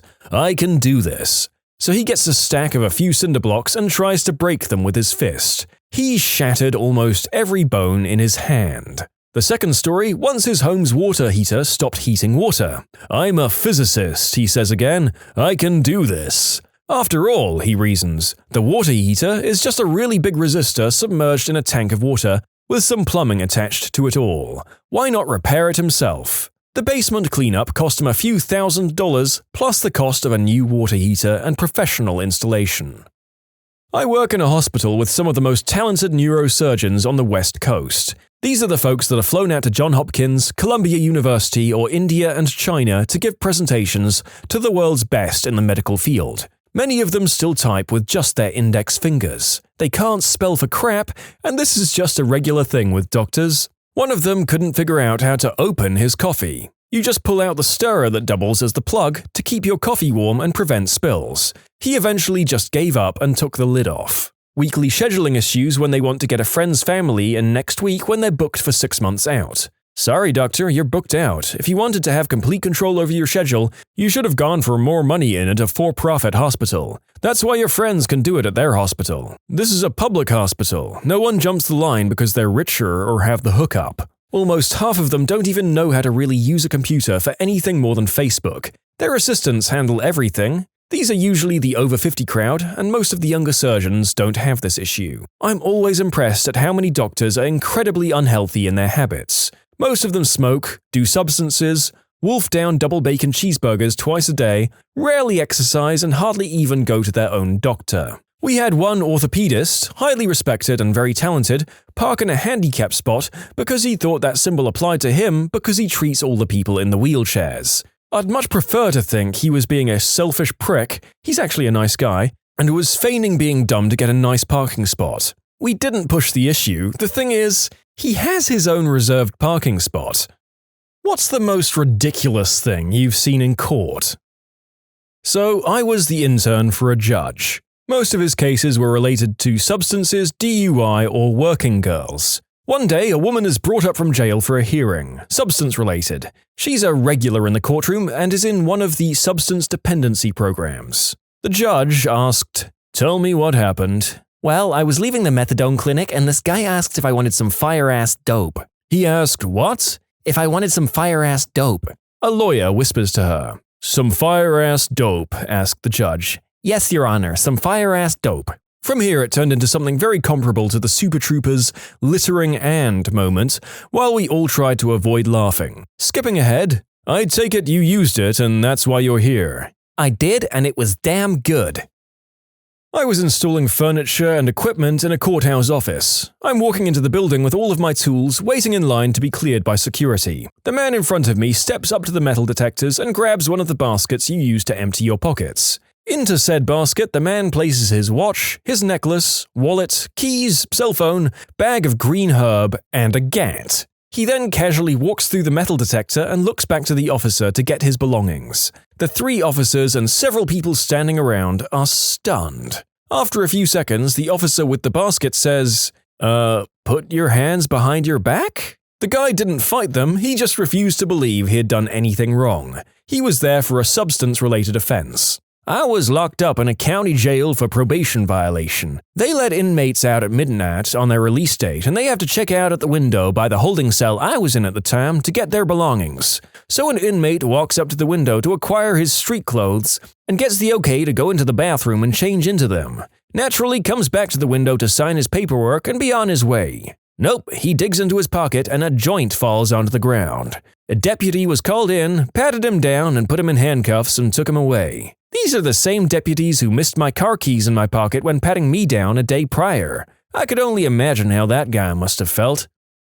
I'm a legal secretary. I used to assist attorneys who practice juvenile dependency. We were funded by the county to defend indigent parents whose children were removed by CPS. A mother came to court with a tattoo, "Frick the CPS," on her neck. A client, the defendant's father, was on the witness stand being questioned. The attorney asked, "How much green herb do you use currently?" And the client replied, "Well, not as much as I'd like." Cue facepalm. Well, you could very loosely interpret that answer as still being none, but yeah, it's not a very helpful statement. Apparently cases involving CPS are a hotbed for strange behavior, as a few more experienced people have written in. It's never a dull moment. I had a coworker whose client declared to a judge that she didn't see an issue with her husband driving drunk with the kids, because when he was sober, his driving was terrifying, but when drunk, his driving was better than her own. To which the judge ordered her to take a UA, and last I heard, she was positive for a whole lot of substances ending in etamine. I have a friend that does volunteer work that lets her sit in on a lot of CPS-related court cases.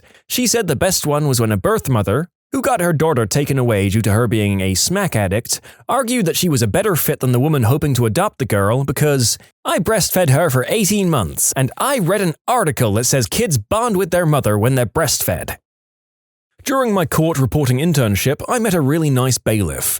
Sometimes attorneys have to approach the judge for a sidebar conversation that's supposed to be unheard by the jury. But because court is boring, attorneys having secret whisper arguments with a judge seems fascinating to a jury. This bailiff would distract them by playing Marvin Gaye on his phone and dancing around like a Motown backup singer. The guy loved his job and went above and beyond his duties. In a case where someone was robbed by two guys, the judge asked the victim if those two guys were in the courtroom. Before the victim could answer, those morons lifted their hands, as in, "Hey, we're here!" An undressed man taking off with a city bus getting charged for Grand Theft Auto. As GTA requires some element of intent to profit, this was transparently ridiculous and got taken off the charge. Florida man? After her third DUI, my elderly and disabled neighbor was being let off with a suspended license and a hefty fine. Thinking she could do better, she attempted to negotiate, loudly and aggressively, with the judge, using her infinite wisdom of prime television law shows. She walked out with jail time. Most of my clients are mentally ill. I do mostly civil and criminal mental health related work. In my jurisdiction, an application by a civilly but involuntarily detained person for a review of their detention must be heard within 2 weeks of the application, no matter what. So I'm often in the position of managing clients who are unwell, including experiencing psychotic episodes, among other things. Direct examinations can be very interesting. My most memorable board review involved my client giving an impromptu demonstration of how they came to be arrested under the Mental Health Act. There was feces involved. Just another day at the office. Sounds like a crappy job. Sorry, I had to say it. But God bless you for providing legal representation to those who need it most.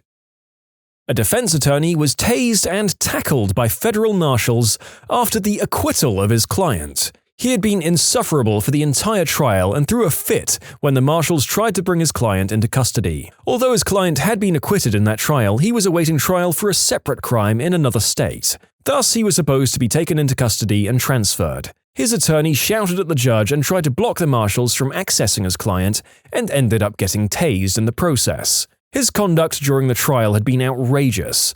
So much so that the chief judge sought to block the guy from federal practice in the state. He had pro-hocked in and pursued sanctions in his home state. I saw a woman who wanted to plead guilty and not guilty. When asked by the judge, she explained that she did turn left in front of the other car and failed to yield, but she didn't mean to hit anyone, so she was guilty and not guilty.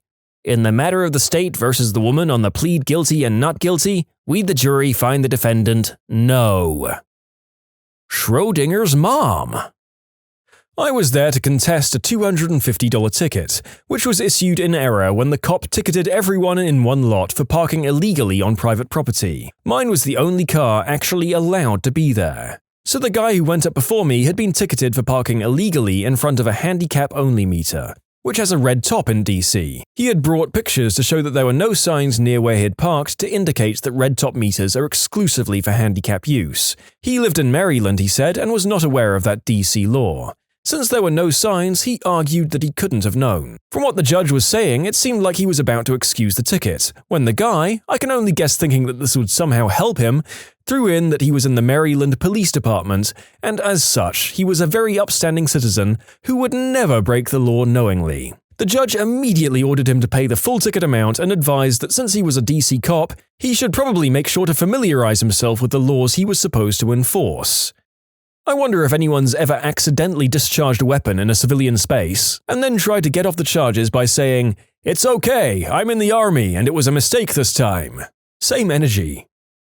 A friend of mine works for the state's crime lab, mostly working kits to prove the unspeakable act and DNA tests, and she's frequently called as an expert witness to many unspeakable acts trials in her jurisdiction. Once she said she was called to be a witness for an aggravated case, and had to explain how and where they found evidence on the victim. She starts explaining that they found traces of his DNA inside the victim and the correct term for a part of the female anatomy. And the middle-aged male judge stops her mid-sentence and goes, "Now, wait a minute, you said that word. What is that part?" And she had to explain in excruciating detail to a full court and jury what that part was, because the judge had never heard of one of those before. Yikes. I work with judges, and I'd bet he was trying to discreetly tell her to explain it to the jury. Since they have jurors from all walks of life with varying levels of education, judges, at least the ones I work with, go out of their way to kindly dumb it down for jurors who might be too embarrassed or timid to ask for an explanation, but need one to understand the witness. Self-depreciation is a good way to do that. To add to this exact same question would be the next one out of any experienced lawyer's mouth as well. Never underestimate the jury's ability to misunderstand testimony. Somebody in that box would have heard Volvo and thought the splooge was found in the girl's car. Lawyer here. Female client shows up for court to be sentenced to probation on a minor charge, green herb or shoplifting, I can't remember, wearing what looks like a one-piece, bright yellow bathing suit with flip-flops and a yellow fishnet wrap over the bathing suit. I held my breath when the case was called. The judge did the sentencing and then, "And next time, don't show up for court looking like you're going to the beach." The client, deadpan as if confused, said, "But I am going to the beach." Did he then say, "No, we said you're appearing before the bench"? Nothing too terribly crazy. There was the lady who fake fainted during a hearing when the attorneys were at a sidebar. Like she held onto the chair as she got on her knees and threw herself on the ground like a 2-year-old having a tantrum. The judge and attorneys glanced over her way and continued speaking.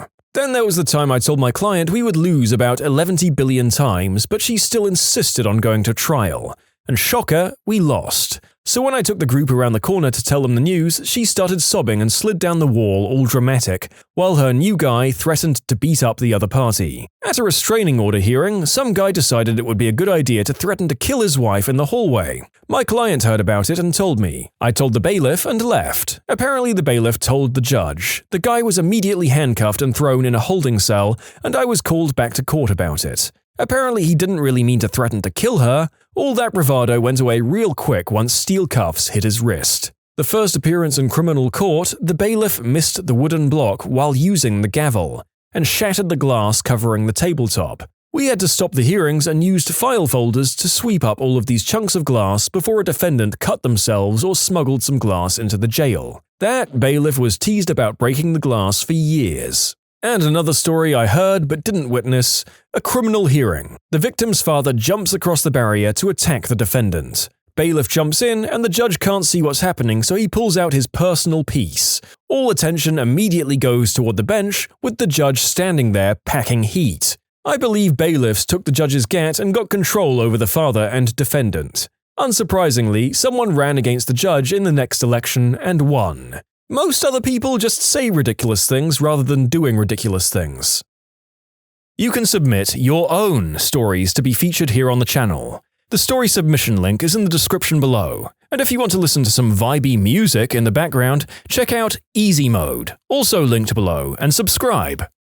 We represent what has to be a billionaire and his companies. He's like mid-80s. We had a settlement conference and the guy exclaimed to the judge that he was too fricking old and too fricking rich to put up with this bullcrap. The judge threatens to throw the partner, I'm a low-level associate, into jail. The amount of money this guy pays us, my partner isn't backing down and basically doubles up what the client said. People calm down. The partner tells every new associate that story within an hour. Said partner once also crapped his pants on the way to a hearing once after having eaten 4 protein bars for breakfast. He was also very proud of his subsequent commando court appearance. I watched a guy sitting in court fall asleep, start snoring, and then suddenly burst out this lion's roar yell. The judge calls him up and asked if he was on anything. No, Your Honor, just tired from working overnight. It was 3 p.m. His probation officer decided to do a pee in a cup test. Being the only male in the courtroom, I was elected the one to take him to the courtroom and witness him pee in a cup. He tested positive for 2 to 3 things. He was sanctioned 5 nights in jail for lying to the judge and had to restart the program from the beginning. He was pretty close to being on the last step. Another time on revocation docket, we were sitting waiting on the jail defendants to be brought up. We were filling out some continuous motions and we hear this loud hiss and exhale. The lone guy in the galley had decided to take the biggest hit off his vape, right there in court. The judge was furious and ordered him up to the bench. He started crying, stating it went off in his hand. The vape cloud was the full length of the 15-foot bench. He went to jail for contempt. We're not sure what he was there for in the first place, though. Covering a trial for a local radio station. Man was being tried for murder. The victim had faked his own death 2 years earlier and had been hiding in the woods since. So essentially killed a person already thought to be dead. Highlight of the trial was when the Commonwealth attorney asked the defendant how the victim ended up being stabbed. The defendant said, "He was drunk and fell on my knife." The attorney asked, "How drunk do you have to be to fall on a knife 17 times?" Was this the inspiration for the cell block tango in the musical Chicago? Or had the guy been listening to show tunes on the way to court and got unknowingly inspired? I was a witness for the prosecution in a case where the defense attorney was probably doing his first jury trial. He kept doing crazy TV lawyer stuff. Multiple times when he asked me a question, he yelled, "Are you aware you're under oath?" He did the same thing when my wife testified. They had to clear the courtroom at least 4 times for the judge to yell at him. The guy actually did it, but his lawyer was so incompetent he just didn't have a chance. I talked to him years later. He was getting an outside lawyer to appeal the conviction. It was a court-martial, so good luck with that. Not a lawyer. My grandma threatened, while inside the courtroom, to sue her lawyer for misrepresentation. Then she stormed out after not getting the result she wanted. She's a bit kooky. I was a juror. There was a horrible expert witness testifying for the defense on a murder trial. Everything he said was objected to and sustained. The prosecutor started to question him, and he couldn't answer a single question. He must have somehow triggered Siri on his phone, and it said, "It's okay if you don't understand." Expert witnesses have such a low bar to be considered experts, it's almost criminal. My dad is doing a bunch of expert witness and case review for the College of Physicians. He accredits hospitals around the world and he's won numerous awards. He is the top of his field. He was an expert witness against a woman suing another doctor, and that woman's expert witness was someone who had not practiced medicine in 3 years after no one in the hospital would work with the expert because they were dangerously incompetent. The expert was also working as a full-time real estate agent since leaving the hospital 3 years before the case. Back when I first started, I was in court with my father-in-law, also an attorney, and he was arguing with the judge and took issue with something the judge had said, by saying, "That sounds like something a Yale man would say." The judge asked, "How did you know I went to Yale?" "I saw your ring when you were picking your nose." Yeah, it's good to practice with a bunch of old country lawyers. Just today, I got in a heated argument in court with opposing counsel, and we both had pretty raised voices and her client started to cry. So the opposing counsel said, "No, it's okay, this is just how we argue, we still love each other," and came over and gave me a hug. The judge didn't say a word. Another time I was arguing that a guy should not get probation because he was refusing to take random substance screenings. He explained that he wasn't refusing, he just thought we were wasting our efforts because he'd just admit he smoked green herb all the time. Then there was the criminal defendant who came to court wearing a hoodie that said, "I came to F crap up," and the lady who pulled into the courthouse parking lot beside the sheriff's department in front of the canine officer who was standing with his dog in the next parking space with a veritable pharmacopoeia in her car. The amount of people I've seen show up to court in pajamas and other ridiculous outfits is astounding. I had a friend who worked in family court during law school, and she reported a guy showing up to a child support hearing wearing a shirt with dollar signs and money all over it, claiming he couldn't afford anything. Similarly, my client wore a fur coat to a garnishment hearing. She didn't have money, but she did have ratty old fur. I was an intern working for an attorney, family law. Annoyingly nasty divorce, leaving the courtroom, opposing party leaves first and we hold back a bit before leaving. Standard operating procedure. We go down the stairs and around the corner towards the exit, and what do you know, it's the disgruntled former husband with a barrage of colourful insults, and he's cranked the volume knob to about 12 out of 10. Enter me, about 6 foot, 175 pounds, clearly working for an attorney and in notably better shape than him. Confident he wouldn't try anything as there are cops everywhere, and one approaching to investigate the disturbance. I feel emboldened and step between my client and the opposing party and begin to say, "Hey, calm down now, man. Now is not the time," or "Mother fricker punched me in the gut." I was not expecting that crap. I doubled over immediately. He got tackled by the nearest officer, cuffed and dragged away presumably to the jail next door. The partner is clearly trying to contain her laughter and our client is on one knee asking if I'm okay. Meanwhile, I'm dying of embarrassment and trying not to vomit up my breakfast. Heard this from a co-worker who was sometimes in the courtroom. I can't remember what the original offense was to bring the defendant to court, but the guy was really immature and a complete butthole. Wait for it. If there was a moment where the judge wasn't looking, he'd turn to his family in the gallery and smirk at them, just being a complete pain and belligerent all through the trial. Flipped off the judge at one point. The judge said something he didn't like, so he turned around, dropped trow in the middle of the trial, and spread his butt cheeks apart. The judge got a full view of this guy's butthole and ball bag. He and his family all had the audacity to gasp and heckle when contempt of court got added to the docket. I love the idea of a court going full-blown sitcom audience, boos, cheers, and laughs. Let's get it all in there and make a real-life Judge Judy courtroom. I'm a family law attorney, so I see a lot of people at their worst, but one case was absolutely disgusting.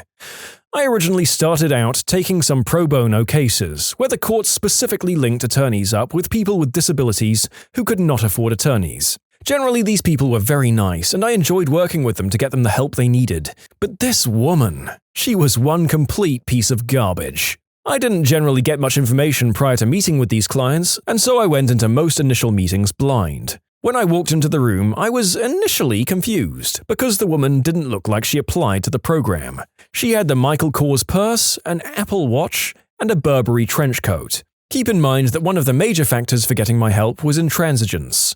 I got some information after the case that she continually used a significantly minor disability to get free legal aid to, in essence, harass her ex-husband. We began talking and she told me about how her ex was mistreating her children. I listened to her story and it actually made a lot of sense. Her son, who was nearly 18, actually left her ex's home to come live with her, and her daughter had made a 911 call, which I read the transcript of. So I looked at the file and was a little confused to see that this woman had lost all visitation rights to both her kids. This was a big deal because it almost never happens. Even substance-addled parents generally get supervised visitation. She had nothing. When I asked what happened, she told me that the judge was corrupt. I knew the judge well, so I told her that I didn't believe that was the case. She then proceeded to regale me with information about how the judge was in a secret lesbian relationship with her ex's now wife. Once that was out, it was all she ever talked about. She had pieces written online about it, and she actively told me time after time that she could prove it. She talked about it more than she talked about her kids. Fast forward a couple of weeks before the hearing and I get a stack of printed text messages from the opposing attorney with hundreds, if not thousands of texts between her and the daughter she was to have absolutely no contact with by court order. The texts went from bad to worse. The daughter was 8th grade or so, and it was clear that the mum was manipulating the daughter to skip school and have secret rendezvous where the mother would buy her expensive clothing. So that was definitely a major strike against her, and was most likely enough to deny any request she was seeking. But there was so much more, including racial slurs, bigoted generalities, and constant coaching to leave her ex's care. The worst, though, was a text chain where the daughter actually called her stepmom a rug muncher, which clearly indicated her mum had been feeding her the secret lesbian relationship ideals. The daughter had said that the dad was drunk, and the mum replied something vague about how the stepmom wasn't getting any that night with her dad being drunk. The daughter asked what she meant, and the mum, to her 8th grade daughter, replied, "Broke wiener." We lost well before the hearing happened. At the hearing, the judge, different from the one the mum hated, did what every reasonable judge would do and denied the request. At which point, the mother stood up and started yelling in front of a full courtroom that everyone there was in on the lesbo bonanza. She was held in contempt and ordered to pay a fee for every day the other child wasn't returned to the father's care. She said that she didn't give a flying frick and she would just pay the fee. At this point, the judge said, "Well, if that's the case, I will annotate the file to inform court admin that you should be able to pay for your own attorney going forward." I lost the hearing, but damn did that loss feel good. What's a bad thing everyone should experience at least once? For many men, a finger in the butt. But for good reasons. Get your prostates checked, guys. Being humiliated for being a butthole. Some people need this to happen more than once. Poverty. It will make you appreciate what you have at least a little. Everyone should experience firsthand how money can destroy close relationships and how quickly it can happen. I was dating a girl who had a lifelong friend with bad credit, like really bad. She wanted to buy a new car but couldn't get approved for a loan and asked my friend to co-sign. Then it turned out her credit was so bad she couldn't even use a co-signer. They wouldn't even issue a loan with her name anywhere on a form. So she had the idea, "Could you buy the car or get the loan and I'll just make the monthly payments until it's paid off?" I told her, "Don't do this, there's a reason why she has bad credit." Well, she didn't listen and bought the car for her friend. Her friend made exactly one payment to her, and the next month, nothing. She started ditching phone calls, and then we find out she moved out of her apartment. Suddenly, this girl's family, who my friend had known for 15 years, is pretending they don't know where she lives and has no way of getting in contact with her. A couple more weeks and an envelope with half a car payment, 3 weeks late at this point, shows up stuck under my girlfriend's doormat. The next payment comes due, and nothing. So now my girlfriend is making the payments every month on a car she hasn't seen in months. Her friend, who promised to make payments, is a payment and a half behind, and it's only been 3 months. The one thing she listened to me about was she kept a key to the car, so we had the idea we'd find the car and take it, since it was legally and morally her car anyway. So we spent I don't even know how many weeks every night driving around for hours, hitting this girl's hangout spots, friends' houses, family houses, etc., until one night we find the car parked in front of her father's condo. My girlfriend jumped in, took the car and drove it to another friend's house, who was going to put it in his garage for a while until things cooled off. We weren't 2 minutes gone before bad credit chick is blowing up her pager, yeah, it was that long ago, having suddenly remembered her number. Anyway, long story short, this was a lifelong friendship. And this chick barely even hesitated at the chance to steal a fricking car from someone who was trying to help her. I've been lucky enough that nothing like this has ever happened to me, but I have seen seemingly loving and normal families destroyed overnight in squabbles over money, namely family wills. Money can apparently ruin lifelong relationships, and we should take that into consideration when dealing with that. Minor car accident, so that you understand, even if no one is hurt, how quickly it can happen. How hard the cars jolt on collision, and how much hassle it is to get through insurance. It's happened where 2 drivers have driven into me in the past. I drove with real caution for months afterwards, and I'm extremely attentive to the road as a result. I pretty much totaled my first car when I was 17. No injuries, but it was my fault and I lost my license for 6 months. It wasn't my first offense. Fast forward 30 years and my driving record is spotless since then. While teaching my daughter to drive, I tried to impress upon her the hassle, inconvenience, and embarrassment of even a minor traffic accident, especially if it's your fault. I told her that she'd never truly understand the feeling unless it happened to her. Then a year later, it did. She was cut off by a truck on a wet road and wound up rear-ending him. She was cited for following too close, which was bullcrap, but whatever, and ended up totaling her car. She's mentioned many times since then how her attitude towards driving safety has changed. I'm afraid to say it, but I think in both of our cases, having a minor accident was just the thing we needed to understand emotional driving and avoiding dumb risks and defensive driving. It made us better drivers, although I'd hardly recommend it.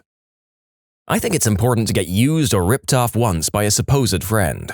My son, when a teen, would believe anyone. Any story, any hard luck tale. Then came the day a friend sold him fishing poles for way too much money and dropped them off.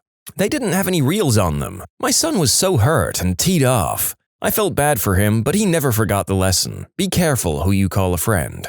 Met this girl, talked to her on the internet for years. Never really went anywhere, but talking or writing to her became a part of my regular routine. For so long it felt like I knew her, even though in reality, of course, I actually didn't. One day she hits me up talking about how she desperately needs money and is looking to sell this gift card someone got her. I think nothing of it and say, sure. I take it home and go online to activate it, at which point I find it was obviously stolen. I go on Facebook and see that she's updated her status. Sucker. Take public transportation. I know a crap ton of people who've never taken it. I personally find it kind of soothing, except when I'm taking the bus home from work in the morning, i.e. right now. If I could drive, I'd be at home and in my bed. Coming from major cities with great public transport, this is so weird to me. I couldn't imagine getting around by car. Having a terrible roommate or flatmate, it really makes you appreciate future living situations, especially with a significant other. The moment of panic and the lingering feeling in the pit of your stomach when you're driving and narrowly avoid what could have been a disaster. Not even necessarily your fault, things like braking for a deer or a car not seeing you in their blind spot and changing lanes into you and you have to hit the horn. Something that reminds you that no matter how much time we spend driving and how easy it usually is, vehicles are freaking dangerous and you don't want to get careless. Something that reminds you why driving deserves your full attention the entire time. I was driving home from college late at night on a 2-lane highway in the middle of nowhere. A huge buck appeared in front of me to the left. I only saw him for literally a tenth of a second. He was in the beginnings of a jump, rearing up on his hind legs, his front hooves over the top of my hood. He jumped clear over my car. Had it not been so dark out, I probably would have seen his ball bag pass right in front of my driver's window. My heart was probably at 170 beats per minute for the next hour afterwards. I don't think I blinked. Spent the entire time scanning everything in my field of view. Longest drive of my life.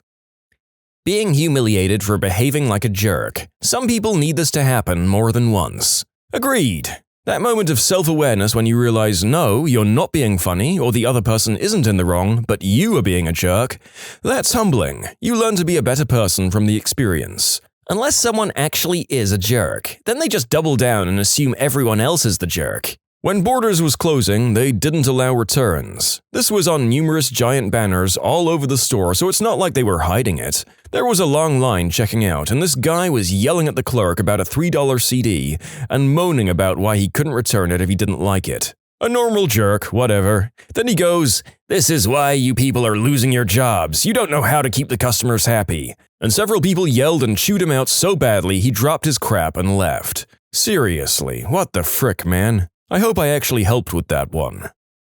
This was your informative piece on why not to be a jerk, from the sister channel of Am I the Jerk? And yes, I did write a quarter page worth of stories purely for a lame gag and a plug for our sister channel. You're welcome.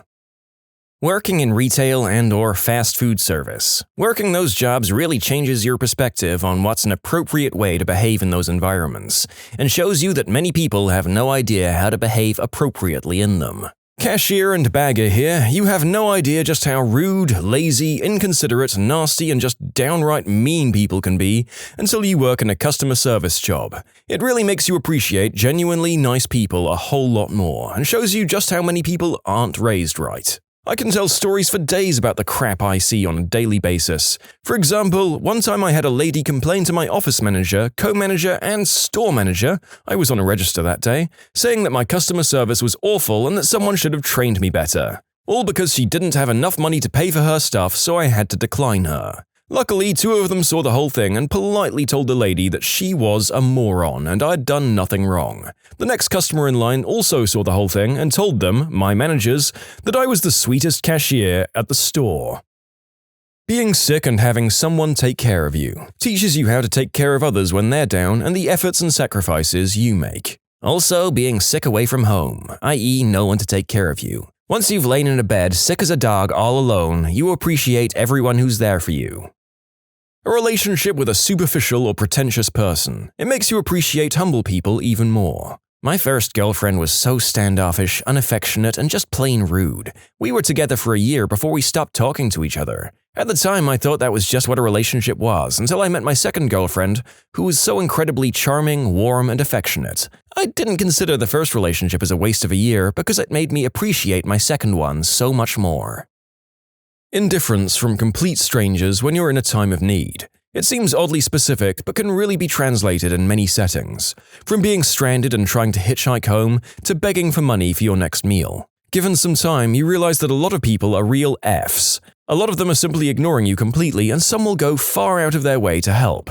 It helps you be a better person. Agreed. I got stuck out of town once, and I missed my last bus home, and not one person I stopped would lend me their phone so I could call my mum. I was about 12 or 13 and terrified that I'd have to sleep outside and would probably end up getting stabbed or something. Even then, I remember wondering why the frick nobody would let me use their phone. I'd let a crying adolescent borrow my phone if they needed to call home. In the end, I managed to find an ancient, pea-stained payphone that still worked, and called home with the bus money I had left, but I know I was lucky in that situation. This was about 10 years ago in the Midlands, England, for those asking. I do know that people probably thought I was trying to mug them, so you don't need to tell me. Being at the mercy of someone else after you've done something to deserve getting your butt whooped. I'm not saying that everyone should experience getting bashed, but I think there are a lot of people out there with attitude problems that have never experienced the consequences of their actions. A little fear can be enough to make people think twice before behaving like buttholes to others. Again, I'm not advocating violence, but the stomach plunging into your feet because you know you done effed up by being a tool to someone that isn't taking your crap? That, I think, is a valuable lesson in how not to behave as a human being. You can submit your own stories to be featured here on the channel. The story submission link is in the description below. And if you want to listen to some vibey music in the background, check out easymode, also linked below, and subscribe. Failing at something, because after that, you'll grow and be able to 1. Achieve more, and 2. Use it as motivation, before 3. Knowing that failing is okay. Near-death experience. You never really appreciate the finite nature of your own life until you've breathed what you believe to be your last breath, to then have it all go black. You wake up exhilarated like nothing you've ever felt since or before, the air on your skin that you've never realized before, the feeling of air filling your lungs as you breathe, the smells and tastes are all amplified. It lasted for at least a year, and the urge to savor every little thing in life and see all the previous annoyances as petty and meaningless in the grand scheme of things. It also puts into perspective the sheer terror of death, and I believe it gave me a greater level of sympathy for those that aren't as lucky. I think everyone would be a lot less violent and warmongering if they'd felt the emptiness of death. This was one of the important tenets of Heidegger's philosophy. Basically, he was of the opinion that it's uniquely human to come to terms with your own mortality. Most of our lives are spent trying to ignore that fact, or think around it via religion. But to him, that was denying our uniquely human existence. Only through near-death experience or deep, honest introspection does one actually face that their life is finite. I never really thought about religion as a means of avoiding thinking about one's own mortality, but it definitely is for many, I suppose. For the record, it also means a great deal of other things to different people as well. Laying a beloved pet to rest. I had to say goodbye to my best friend of 15 years, my yellow Labrador, this past Monday. Worst day of my life.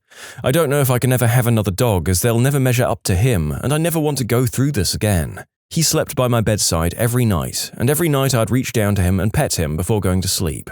Now, he isn't there. Go and hug your pets, people. I have to say goodbye to my girl, tortoiseshell cat, this next weekend. She has advanced liver cancer, and it's time. She's the most amazing pet I've ever had. I can't imagine the hole that is about to be torn through my family, and that has been torn through yours. I'm sorry for your loss. Pets can be the most amazing friends. Being broke. You appreciate what little you have and what it's like to earn hard-earned money. As someone who's been struggling to find a job for months, this really hits home. It's incredibly demoralizing, and it just makes me feel like there's something wrong with me because no one will give me a job. Especially with the older generation telling me to just hand out CVs, you'll get a job really quickly, because I did. Except they refuse to accept things have changed massively. And most places will literally tell you they don't take CVs in store, and if they're hiring, you have to apply online. For the minimum wage part-time job that 300 people have already applied for in the 2 days it's been online. It sucks. And if you have no experience, you're in even worse luck. Even the most menial, low-skilled jobs won't look at your CV twice if you don't have experience. And if you can't afford to work for free to get that experience, well then frick you, peasant. I'm in a similar situation. I'm highly educated, but I can't find a job in my field. I applied for simpler jobs and jobs that require no education, but I'm overqualified for those apparently. I'm German, and here in Germany, you basically become sort of a social outcast if you don't have a job. People judge you, they call you lazy and all that stuff. I'm collecting welfare at the moment, unfortunately, which is basically taxpayer money, and people get angry at me for that. They don't seem to understand that I need the money just to survive. Just get a job, so you don't have to live off other people's money anymore. I'm getting welfare because I can't find a job. That's the whole point of it. Also, I'm obviously not living a luxurious life. I've written more than 300 applications, but no one cares and people still call me lazy. Being broke, going hungry, and being completely alone. Being a server and waiting on a table of people that treat you like a servant. Server here. Last night, a guest at a table slapped me, but he'd already written his tip, $80, and I just took it. I've never felt that way before. He was a doctor, very wealthy, and put his arm around me in a brotherly way, but he was drunk and slapped me a few times in the face. But I need the money to pay for summer classes because in Texas, you don't get student loans for the summer courses. Heartbreak or being broken up with. It's awful, but I think an important growing experience. Shoot, I went through that with my first breakup. She was the first girl I ever loved and the only one to this day. Luckily, my buddies were there for me, but it was humbling. I was a mess, I just kept crying for days. And then I had a 3-day train trip, on which I could also barely keep it together. I know men crying isn't necessarily wrong, but it just felt so unnatural. I didn't know I could feel so bad. But it was a good learning and growing experience. In an interesting or happy twist, I ended up getting back together with the same girl 6 months later, and we've been married for 5 years now. Getting stuck somewhere far from home late at night and having to find your way back. It teaches you a lot of methods that might be useful in a bind. Watching someone die. When I watched my grandmother die, I looked at my dad holding her hand. At first I thought to myself, I'm going to do the same thing too. Then I thought, someone's going to watch me die too. It was at that moment that death no longer scared me. Death started to scare me again when I buried my father. Treasure that gap between losing your grandparents and your parents. When there's no one above you in the chain of mortality, things look a lot different. My only 2 pieces of advice are, tell your parents and grandparents and children that you love them, regularly. I almost feel bad telling people this, because there are those that it's not true for, but I did get to say it to my dad in the last conversation we had before he died. That thought brings me some peace. Also, write a will. Dealing with an estate is a pain in the butt. Dealing with an estate without a will is a major pain in the butt that no one needs. There wasn't any fighting over assets, but just tracking everything down, paying necessary taxes, paying for the funeral and disposing of various assets was incredibly difficult while I was in the middle of mourning. Thanks for your contribution to the stories. These are wise words, and I hope it's a long time before the rest of us have to put your lessons into practice. Running through fields of wheat. So naughty. Telling someone that you have a crush on how you feel. Most of the time, they won't feel the same way. You'll feel like crap, and you will get over it, and then you realize that life goes on, and that person doesn't have as much control over you. Getting used to rejection is a powerful superpower. I did, and she did not reciprocate, but we remained friends because I was carrying a torch that would break Miss Liberty's back. I didn't realize until my wife came along some years later that this friend was only staying friends because her insecurity needed constant feeding of adoration regardless of the source. When I finally confronted her with it, she walked away and I never heard from her again. One of my major steps toward adulthood. A real-life failure. There are some people who can be supported through life without properly feeling the consequences of failure. But until you actually fail at something, you won't truly succeed either. A breakup with someone you love. I feel like it teaches you some stuff about yourself that you never really realized. But alternatively, I feel like you can learn that from losing friends or family members due to really crappy reasons. Working in hospitality and being harassed by an obnoxious customer for some minor inconvenience. You're literally asking for me to be fired, Miss Minivan. Do you realize that I'm a person with a whole life just like yours, and you want me to end up homeless because there's not enough extra ice in your drink? Your drink, which, might I add, was made by a robot and not by me. So glad I'm in a call center now. For some reason, people always specify, "Now, I'm not mad at you, you're just doing your job," before getting mad. It's so different from food service. Live on a service job or minimum wage for a year. No parents as a safety net, no rich friends you live with, no big savings account you can dig into if you really need it. Nada. None of that. Yeah, I totally know what it's like. My lawyer parents made me wash cars and teach yoga for a while to get real-world experience. No, you need to feel the real, present threat of being homeless. Nothing but a crappy job at Popeyes between you and the streets. Know what it's like to run down to the plasma center and sell your blood for gas money. Have to make up excuses to not go out with friends tonight because your paycheck got lost again. Put up with your friends' snide comments when you only eat half your 10-inch pizza and box the rest for home because you'd like to have lunch tomorrow. Know what it's like to have your employment put at risk by some snot-nosed rich teenage customer who decides your service wasn't fast enough. As someone who gets migraines, I wish more people experienced at least one so they know how bad and debilitating it can be. It's freaking selfish because deep down I know that I wouldn't actually wish that on anyone, but it's deeply frustrating when you're talking about it to someone or trying to call out from work and you get, "Oh, that's when you have a headache, right? Huh!" Or when they suggest taking some aspirin. Which, that crap is absolute misery to the nth degree and then some, and Excedrin migraine only works if you catch it in time. Otherwise, you're going to be curling into a pitiful ball of whimpering pain until your body either shuts itself down for a few hours and you have to start all over again. There's only one actual answer to this topic: the bitter taste of defeat. For men, unwanted creepy advances, catcalling, etc. First time it happened to me, I was like, what if Grossy McGrossface didn't leave me alone at the bar and then berated me for being worthless while all her gross friends laughed at me? Eye-opening. Visiting Auschwitz in Poland. It's an awful place to be surrounded by and is definitely not a positive experience whatsoever. But when you're there, you get a better understanding of what it was like to be trapped there. You can no longer hear those stupid, edgy jokes about Jews. It makes me shudder and feels painful to even think about that now, honestly. And that can only be a good thing in my opinion. It's just not funny. Learn from history and be very conscious of what leaders can do to their people. Most importantly, though, pay respects to those who suffered some of the greatest pain and depravity the world has ever seen. What's it like being friends with an influencer in real life? Awful. One of my best friends fell real hard into Instagram. And for a few years it was tolerable and understandable, albeit strange and annoying.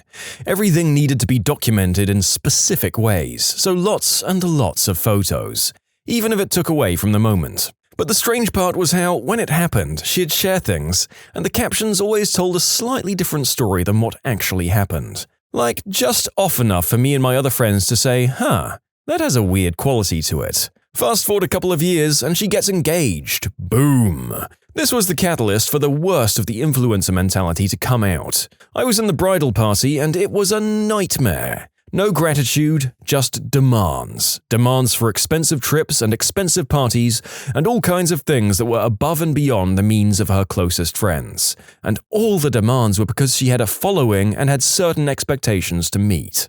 It was really heart-wrenching to witness someone belittle their best friend and maid of honor for trying to plan a sweet bridal shower because it wasn't going to be at an expensive restaurant or art gallery. It reached its peak for me when, after the in-state wedding became an expensive destination wedding, there was the demand for an out-of-town bachelorette party a few weeks before. I was honest and said I couldn't afford the bachelorette. Mind you, I made about 1,000 sacrifices over these months to afford what I could, and I was promptly bridezillaed and told I ruined the whole experience and that I was an awful, fake, inauthentic person. It got so bad that the bridal party fractured and disintegrated. She lost 2 of her best friends. Myself and the maid of honor didn't even attend the wedding after all her behavior and blow-ups, and we've barely spoken since. All so she could have an Instagrammable wedding that would look good for the few photos she ended up sharing of it. And true to the weird, strange, rewritten reality ways she had, She published a public apology on her blog for her followers and family that completely distorted and rewrote what happened, painted herself as the victim, and got her the sympathy points she was looking for. People really lose themselves when they create an artifice for social media. I learned a lot from her. I dated one, not super popular, but followers in the 100k range last time we spoke. I remember a lot of getting ignored and only receiving nice gifts or acts of kindness when they could post about it. Asking me to go nice places, they didn't drive, only to leave me on the beach somewhere while they took pictures. Huge strain on the relationship, especially when they started to get bigger and there was more demand for content. Maybe I'm too cynical, but I could see myself dating an awful, vapid, but attractive person over a summer to bum off the expensive trips and gifts for a few months before leaving. Am I a crap person for that? Actually, don't answer. I'll be happier that way. She hasn't come to anything I've invited her to in 5 years because she only goes to events that further her business. Regularly says things like, "We're all using each other for something." Sometimes she texts me the exact same thing, word for word, over a couple of days, and it's obvious she just copy-pastes the same thing and sends it to all of us and then forgets who she sent it to. She still reaches out to me multiple times a year and claims I'm one of her best friends, but it sure doesn't feel like it. I've told her as much, but she just says, "This is my life now, my business comes first, and if you can't accept that, then I guess you're not a real friend."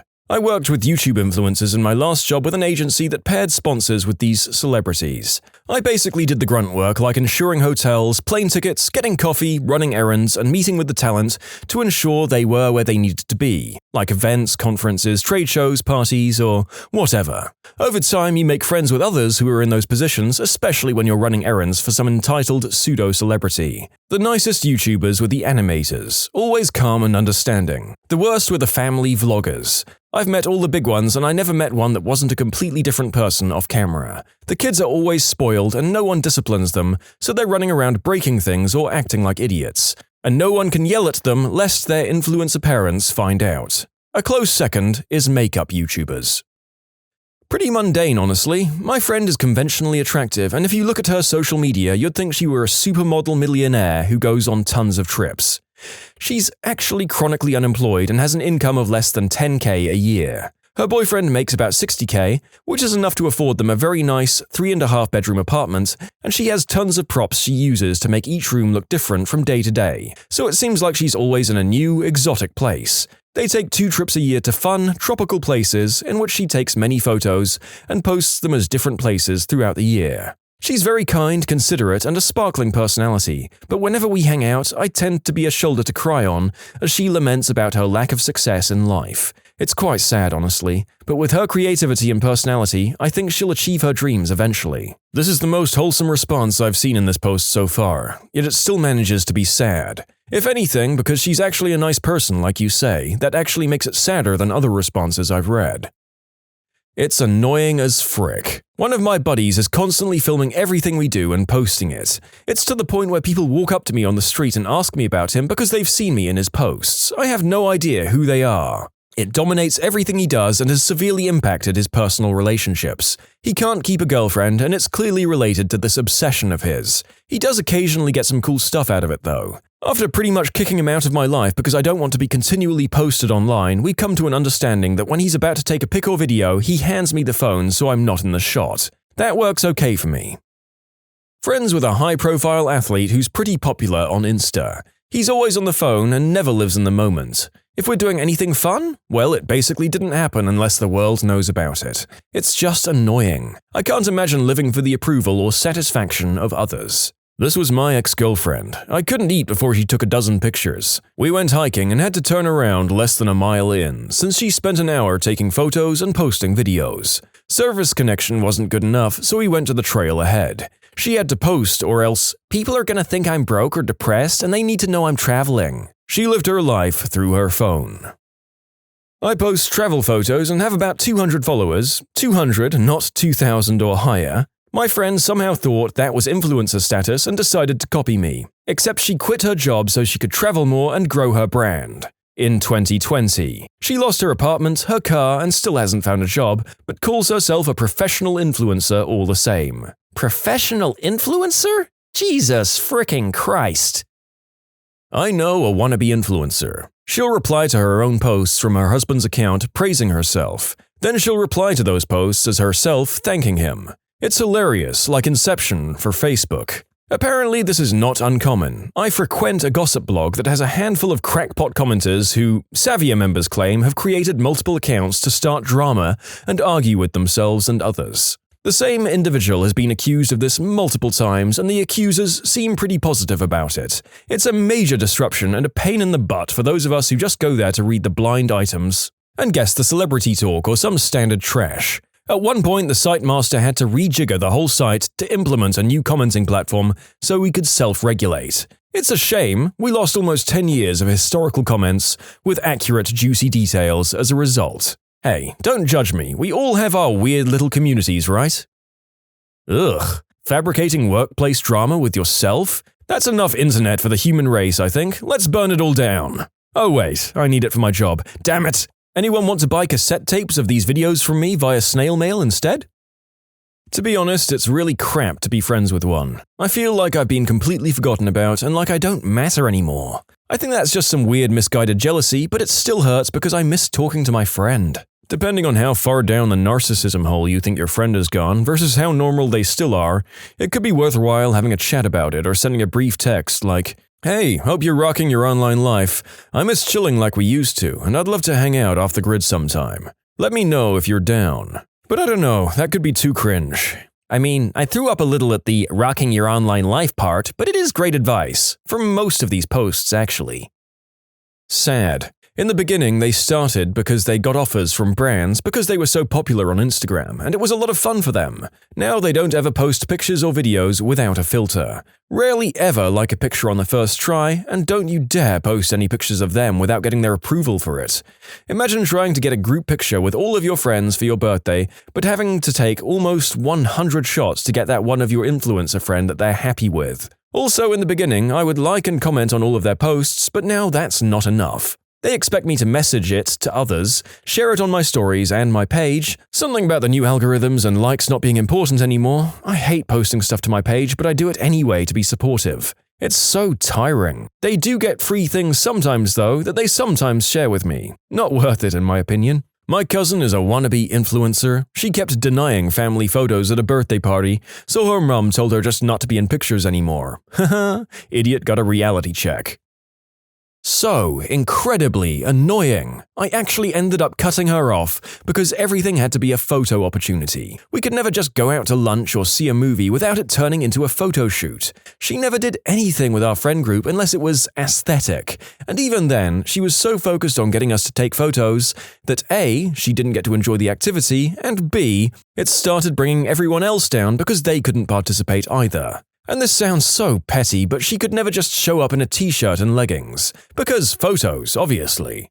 Like even sleepovers and movie nights had to be a big production, and sometimes you just need to stuff your face with popcorn and look like a slob. It's good for the soul. She'd also complain a lot about how hard her job was. Our friendship group at the time consisted of an EMT, 2 nurses, a teacher, and me who was juggling university, tutoring, and working retail. Like, I'm sure she had challenges and all jobs are hard sometimes, but girl, you get paid to take selfies with free stuff and show up at events looking pretty. You can submit your own stories to be featured here on the channel. The story submission link is in the description below. And if you want to listen to some vibey music in the background, check out easymode, also linked below, and subscribe. Mine became a horrible, self-centered bully. Exactly as fake and staged as you imagine it to be, the on-camera moments are completely non-genuine. It is, in the end, just an acting or modeling job and not their real personality. The fake laughing in photos is always so cringe-inducing for me to watch. Then the photo is taken and the smile is instantly replaced with a furrowed brow as they decide whether the pictures are acceptable. No, they're not. They hand the camera back to whoever and restart the candid laughing all over again.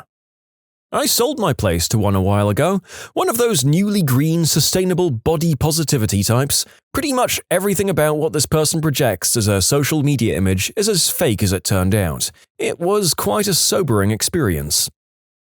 She is annoying. There's no other word to describe her. I feel sorry for her because she's a person that needs attention all the time. We're not friends, but we live in the same house. Everything is fake. The attitude, the mannerisms, everything. It sounds stupid until you realize they clear close to 7 figures a year. One time we vacationed with them, and when we were out to dinner, they said to us, "1 second, we need to go and film a bit." And they went from our friends, who are calm and nice, to their, "Hey guys, we're in the beautiful south of France." Annoying people everyone loves to hate. I've got a friend with 75k subscribers on YouTube in a language other than English. It used to be about their weekend getaways with nice drone shots. It was interesting. Then gradually became about their lives. She gets her phone or camera out at sometimes random moments, which could get annoying. She got pregnant, and now everything is about the baby. Oh, that poor child. I'd hope that she's at least one of the ones that doesn't show the baby's face, but that seems like I'm asking too much for some of these people. Honestly, she's really nice. She hosted a book club in a bar I worked at and would always order wine or pretty cocktails for photos.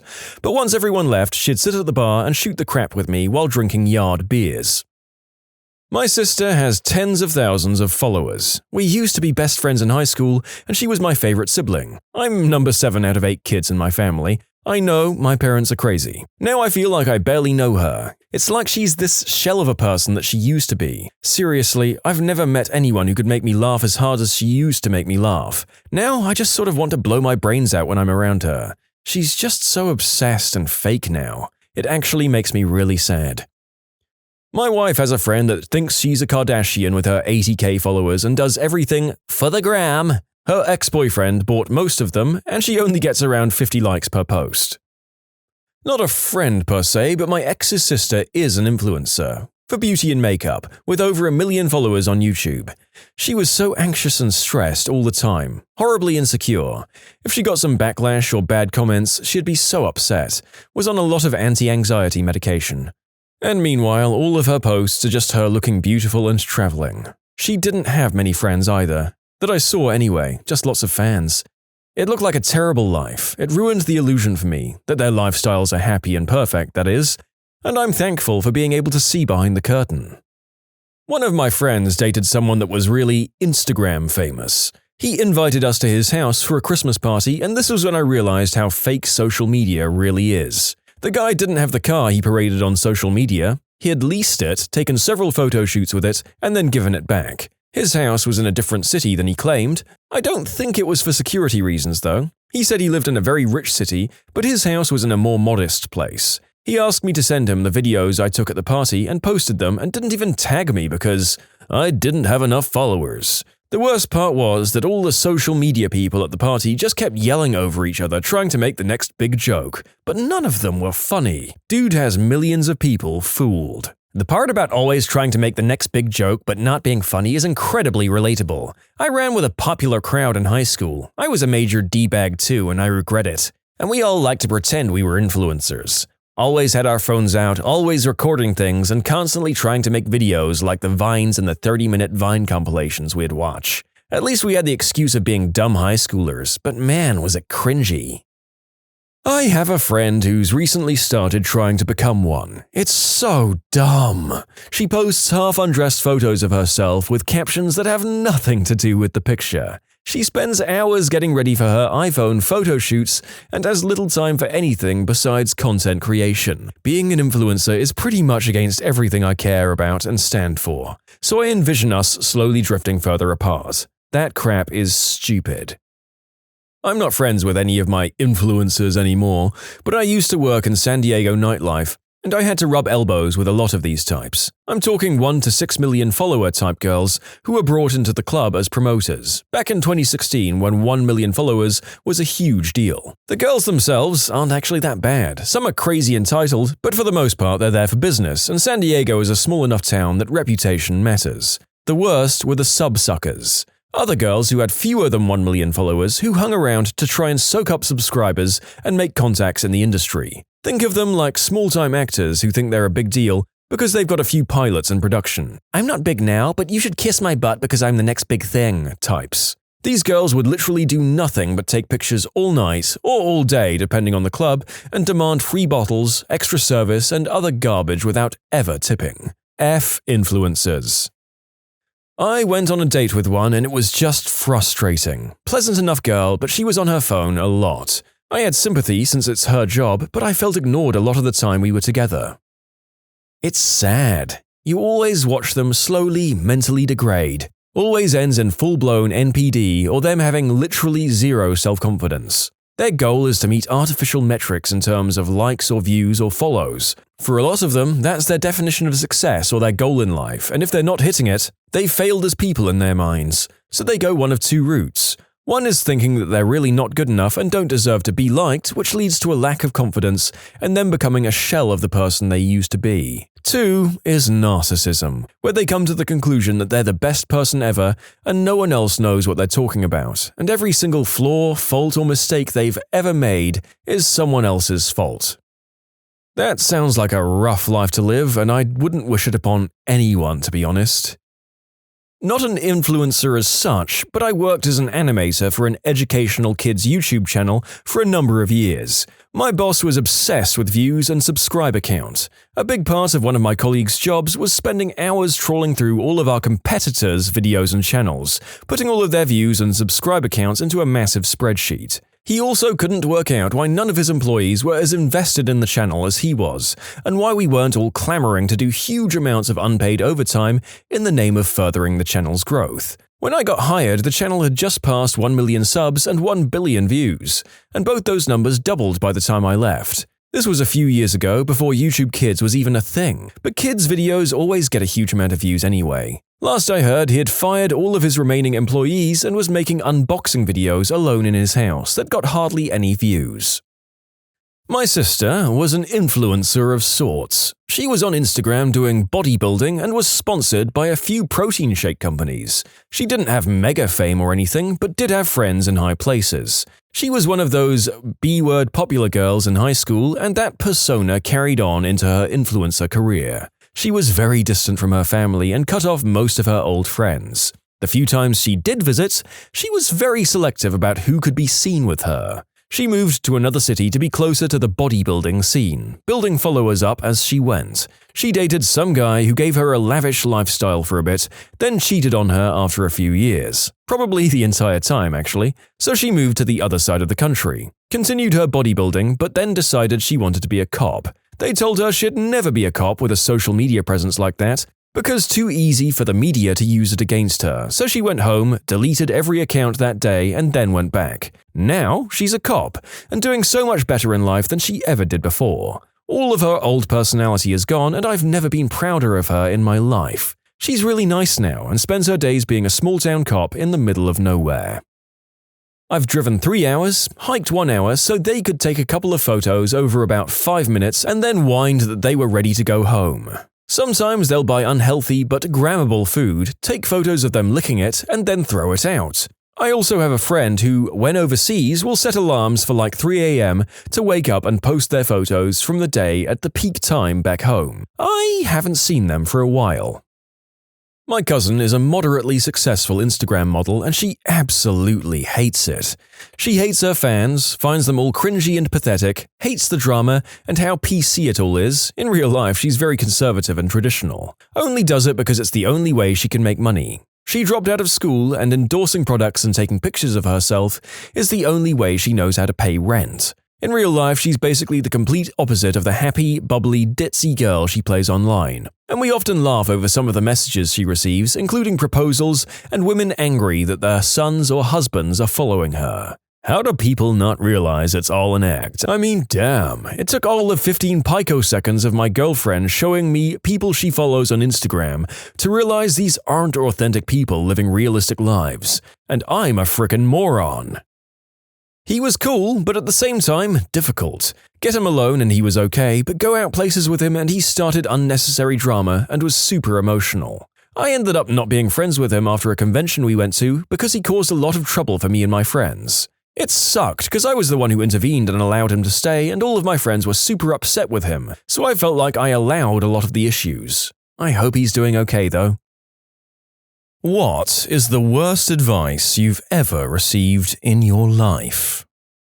Don't quit your job at Walmart. You've been here for 3 years. Just 7 more and you'll be fully vested in the company. Ugh, one thing I just remembered about that job. We had a manager who, since the time I started working there, couldn't speak above a whisper no matter how hard she tried. It had been like this for years. 2 years after I was hired, she finally found a doctor who figured out the problem. Apparently, if you're stressed out every single day for years on end, it can cause a psychogenic voice disorder. He ordered her to take 3 months off work. When she came back, she could speak normally. When I was in high school, I had a friend who was not the smartest. I remember him telling me if I didn't want to get a woman pregnant, then she should be on top so the semen can't flow up. He became a father his sophomore year. You know, son, there's really no such thing as cheating if you aren't married. The Bible doesn't recognize any relationship that isn't bound in the covenant of the Lord. So until you're married, relationships don't really exist. Thanks, Dad. You just indirectly explained why you're on your third marriage. Had an uncle tell me that men could be allowed to fool around in relationships, as it was their impulse to have as many children as possible. And women, well, look at a man other than your husband and you're a prostitute. I have some questionable family members.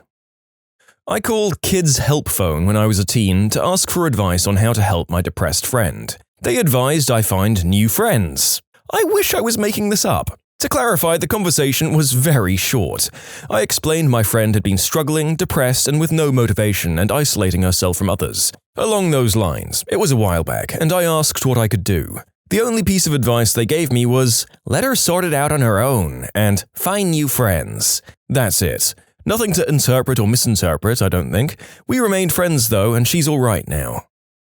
Get used to it, my old boss told me when my 8-hour day shift job changed to a variable 8 to 10-hour night shift. This would effectively remove me from spending time with my wife and young children. I took his advice as a catalyst to engineer the greatest adventure of my life. Transferred to a job across country, hugely upgraded my living conditions for my family. New boss completely understood the demands of a parent and adjusted my work schedule accordingly. I'm so thankful for my new boss, but I'm even more thankful for the old one, for giving me the worst advice I've ever received in my life. There you go. Kinda seemed like the first boss might have been burnt out on their own life to be that callous about yours. You deserve your best life, folks. When my marriage was on the rocks, my dad said, son, go out and find yourself an older woman that just wants to frick and keep your marriage. She, my wife, doesn't have to know and you'll be getting laid and the older woman will just be happy without a commitment. Thankfully, I didn't go that route and my marriage is repaired and stronger than ever today. Oh, but the old lady who just wants to F is still lonely. Stop being so selfish. It looks like you're using an ad blocker. Please turn it off to continue viewing this page. I mentioned in passing that my boyfriend suffered from a terrible Charlie horse in the middle of the night. My bizarre space cadet of a coworker heard this and immediately interjected, frantically explaining that I needed to get him to a hospital because this was a surefire symptom of pregnancy. She also recommended that I call the news because my boyfriend is, well, a man. I guess she thought history was about to go down.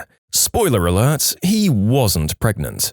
She also believed that cheese made outside the US wasn't really cheese. Her mindset on most issues was difficult to explain. Just have kids. You'll figure out how to afford them later. When my daughter was an infant, my wife couldn't breastfeed and my daughter couldn't digest formula very well, so I had to buy a special pre-digested formula for like $25 a can. I was at the cashier paying for the formula and the guy in front of me was gathering his things. He said to me, when my kids were babies, I wish I knew what I know now. And I said, what's that? What do you know? He said, babies don't need formula. All they need is sugar water. All the rest is a scam. And I was like, I'm so glad you didn't know that back then. Yeah, my brother had someone tell him that babies can start eating solids 2 to 3 weeks after their birth. The coworker who told him this has 2 children. A guy at my work told me once that as long as you don't physically block the exit, it wasn't considered the unspeakable act. I had just asked how to deal with my girlfriend who wasn't upfront about her interests. Yeah, I made a note to warn all of my female friends about him. My high school guidance counselor said that I wasn't college material, and I took her advice and started the process of joining the Marines with my friends, who were also told this. My chemistry teacher at the time scheduled a substitute, personally drove me to a nearby college, and sat there with me while I spoke with admissions. Fast forward a few years, and after receiving a chemistry and chemical engineering dual degree and then going on to get a PhD in chemical engineering, I'd say that guidance counselor knew crap all. Just listen to your academic advisor. They know what they're doing. Thousands of dollars added to cost of education, an extra senior year, and a withdrawal on record. Seriously, don't be afraid to push back on your advisors if you're concerned about what they say or do. Just don't fight back. Men act like that because they want to assert dominance. As soon as he realizes you've accepted his behavior, he'll leave you alone. The hard and fast rule for any human relationship is that any bullcrap you accept early on in that relationship sets you up to get even more bullcrap in the future. Guaranteed. I have an open door policy, so don't hesitate to see me if you have any issues at all. I learned the hard way never to trust any boss or HR rep that says that crap. Utilizing open door policies is a damn good way to get fired for being a troublemaker. I'm having an issue at work. My boss is a major creep to every woman. Doesn't matter how old or young. My coworker and I were talking about reporting him to HR because they have an anonymous line you can call. However, HR says nothing will ever come of an anonymous tip because they need to be able to have your name and interview you. Otherwise, people would just be calling in fake information about anyone they don't like. Nobody wants to be the first one that steps up and has their name out there and get in trouble. I just got promoted to my dream position by him, so I definitely don't want to risk it. Yep, sadly enough, I've heard that in most American companies, the last thing you want to do is complain about a higher-up to HR. I hope that's flawed advice and that most of you find otherwise, but it's what I've heard. They exist to protect the company they work for. When I was little, I told my mom that I was sad because some kids were bullying me. She said I should tell them that when they bullied me, it hurt me inside and that they'd stop. I did what she said. This was bad advice. They did not stop. I know someone who taught her 5-year-old to tell people, "You're making me very angry." Yeah, that worked out really well. Don't go through chemotherapy, eat this nut and berry mix instead, said my younger sister when she visited me in hospital when I went for febrile neutropenia, which means no white blood cells and I had a fever. She also showed up claiming to have bronchitis and didn't wear a mask and full-on hugged me. Yeah, she's a piece of work. Even knowing what I do now about what it would do to my reproductive health, in short, permanent menopause at 26, I'd still go with chemotherapy 1,100%. I was going to die without it, with a 100% guarantee. I'd be dead by the time I turned 27. My life is more important than my ability to have children the old-fashioned way. I should clarify I was diagnosed with diffuse large B-cell lymphoma, co-classified with bulky disease, and was receiving chemo for it. The febrile neutropenia was a side effect of the treatment. Holistic people are the most fun, aren't they? This leaf from Tanzania will cure you of your life-threatening disease, and it's all natural. My psychiatrist told me I could stop taking the SNRI antidepressants I was on more or less cold turkey. It was technically safe, but holy crap, it was a tough couple of weeks. Partly because of unpleasant physical sensations and partly because it was the closest to actual crazy I'd ever felt. Buy a house in 2006. It'll be the best decision you ever make. It was the worst decision they ever made. When I found out I was pregnant with my youngest son, my mum and her boyfriend told me to abort. Not because I couldn't afford the baby or that there was something wrong with him, but because my mum was going through menopause and didn't want to be reminded that she couldn't have any more kids.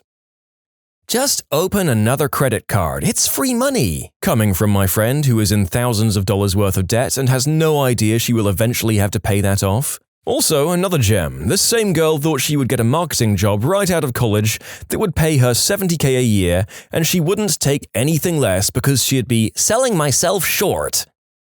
Don't be afraid to seek help at mental health. It won't adversely affect your Air Force career. I've been turned down for 2 amazing job opportunities because of my visits to mental health. To clarify, I'm already in the Air Force. I saw mental health for depression and anxiety-related issues, and was later rejected for new jobs with the Air Force because of those visits, despite assurances to and endorsements by several providers stating that my issues had been resolved. The last couple of years of my life and career have been immensely frustrating, and it's put me in a dark place that I haven't really been able to escape since. I'm not planning to do anything stupid, don't get me wrong, but it's hard to see the proverbial light lately. I'm not giving up. I think I'm too stubborn to do that. But I've come to realize that I'm probably going to be here for a while, so I might as well make myself comfortable.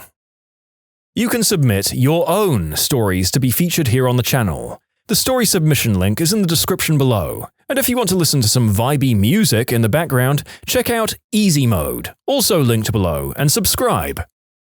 In my final semester of college, my insanely jealous, distraught mother called me to make one last plea to get me to drop out.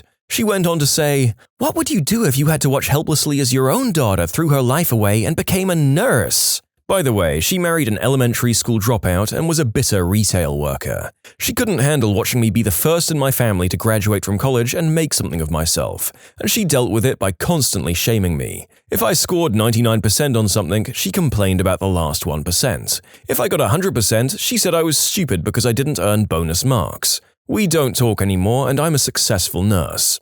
As is tradition, I received the typical, "Well, I hope you still love her and talk to her. Be the better person" response that survivors of this kind of behavior often receive. If your narcissistic parents won't stop, there's nothing wrong with leaving and never looking back. Yes, even if it's your own mother. This is me being the better person and respecting myself and my children enough to not subject us to her behavior.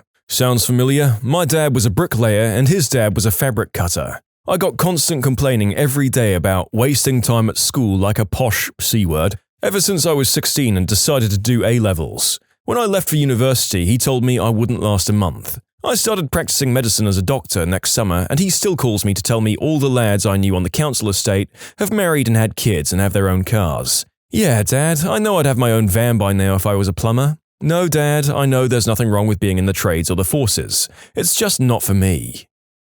Nothing like holding your children back into the exact same path as you despite their dreams lying elsewhere. Keep it up, crappy parents. A friend of mine would always get me to talk about my relationships and would somehow twist the smallest things into seeming like they were really bad, and then suggest that I should break up with them, and I'd be like, "You're right, why am I putting up with this crap?" when it could have been something completely normal. Happened with 3 girls in a row, and it was always the same stuff he said, and I just snapped out of it one day and realized that I'd been the crappy boyfriend, and the reason it didn't work was because of how I was acting after hearing all of these things put into my head. I think he was just jealous because he could never get any girls, but what a weird thing to look back on.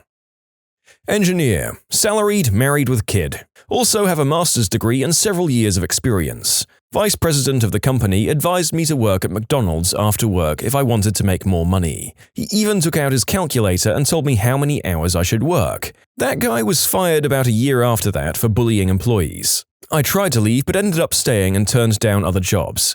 Not a bad place to be for now. I spoke about it to a couple of senior executives I trusted at the time. The second worst advice I ever received from the same guy, he tells me, "You have to reward people for putting in extra hours at their work. Do you know how to do that?" Me? Bonuses? He proceeded with opening a Costco-sized bag of Fig Newtons, handed me a bag, got out of his office and started distributing Fig Newtons on the manufacturing floor. This wasn't me personally, but my mum told me that we had a neighbor that used to constantly tell my dad that life insurance was a waste of money and tried to convince him to stop paying for it. Fortunately, my dad was intelligent because he died 5 years later and my family would have been completely destroyed without it. My careers advisor in high school, when I said, "I think I want to do something with computers," she said, "Have you heard of Microsoft?" Then she wrote the word Microsoft on a piece of paper and slid it across the table, and that was my careers interview over. Out of everything, this has to be the funniest one here, especially if you apply it to weirdly specific stuff. "I think I want to do something with cars." "Have you heard of Toyota?" Then she wrote Toyota on a piece of paper and slid it across the table, and that was my career interview over. Someone told me I should have kids in my early 20s so I can just get it out of the way.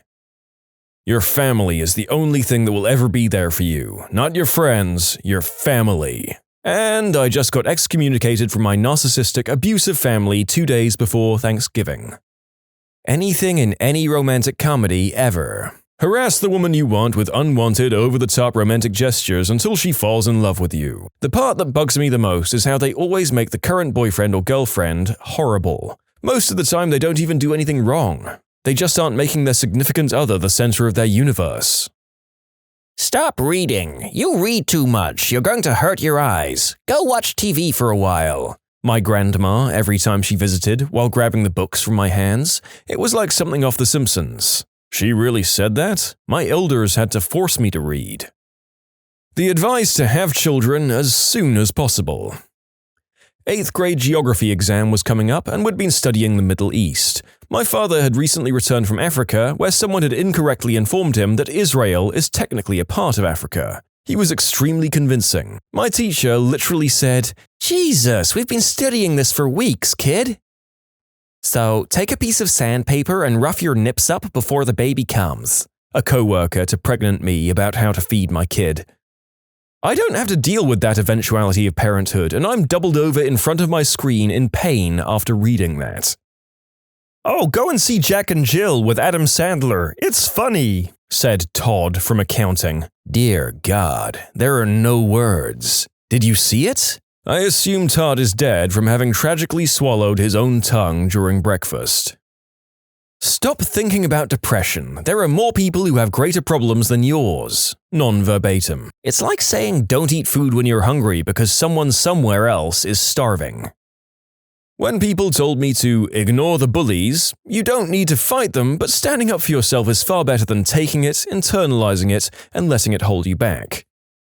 My college roommate, drink beer and nothing hard when you party. It fills you up so you'll throw it up before you get alcohol poisoning, and then you can drink more right away. Don't make any friends. Friends will ruin your life. I haven't made any friends and I've ruined my own life just fine, thank you very much. When I was a teenager and had acne, none of the over-the-counter acne medicine was working. My mum brought me to a dermatologist and the medicine they prescribed me was very expensive, so before buying it, my mum searched for any home remedies online. The home remedy she found was to use urine. The way to apply it was worse. My mum went to the store to buy supplies, and for over a month, I would pee into a diaper and place it on my face for 15 minutes as part of my morning routine. Worst advice I've ever taken. When I was about 5 or 6 years old, I was given a Superman cape for my birthday. I was told that it could make me fly. After a few days of not being able to fly, I began to ask people how to make it work. They advised that I needed to find somewhere high up to jump off of. So I started jumping off fences, trees, and then I was told I needed to jump off something taller. I was miserable with the school I was in and wanted to study my dream career. A friend told me that no one does what they like and I should deal with it. I didn't. I did leave and now I'm about to get a degree on the career I love. I know things will be tough, but I don't regret it. In my country, most of us are out of a job, so I figured if I'm going to be unemployed, better be at something I like. Somebody told me that girls like to be smacked around a little. Pro tip, always ask first. Schedule all of your college courses at 8 a.m., then you've got the rest of the day to relax. This works if you're a morning person. Afternoon classes were hell for me, but I loved having 8s. When you're undecided about what to do with your life and people say, do what you're passionate about or love, well, fricking thank you. Like, I'm obviously not that passionate about anything if I've got to ask this question, right? I was advised to go to Bible college and to find myself a godly husband. I didn't take that advice and instead hung out at the engineering college and married an engineer. I had a friend do this. She found a godly husband, all right. 3 rehab stints later, years of physical, emotional, and verbal battering, and numerous threats, and she's just now finding the strength to divorce him. When I was fresh out of the Navy and going to college on the GI Bill, my dad tried repeatedly to get me to drop out of college. He honestly thought that pursuing a biology degree at no cost to myself was a waste of my time. It wasn't until I started my master's degree that he was finally supportive of my educational goals. He tells me he's proud of me, and when I remind him that he tried to get me to drop out, he denies it. It's funny how selective parents' memories get when you get older. They never seem to remember anything they did wrong. Just get over it, my mum, anytime I had any sort of emotional, mental, or bullying issue. Your mother was likely told this growing up, and it's the only thing she knows to say in this situation. She probably doesn't even realize it either. My high school guidance counselor told me, "You'll never make a living drawing monsters." I became one of the original artists of Magic the Gathering, created the Prototype franchise, ran various video game franchises for Warner Brothers like Harry Potter and Game of Thrones, created the Delta Green series of books which topped $440K on Kickstarter and BackerKit. These things are filled with monsters, so suck it, Miss Ehrlich.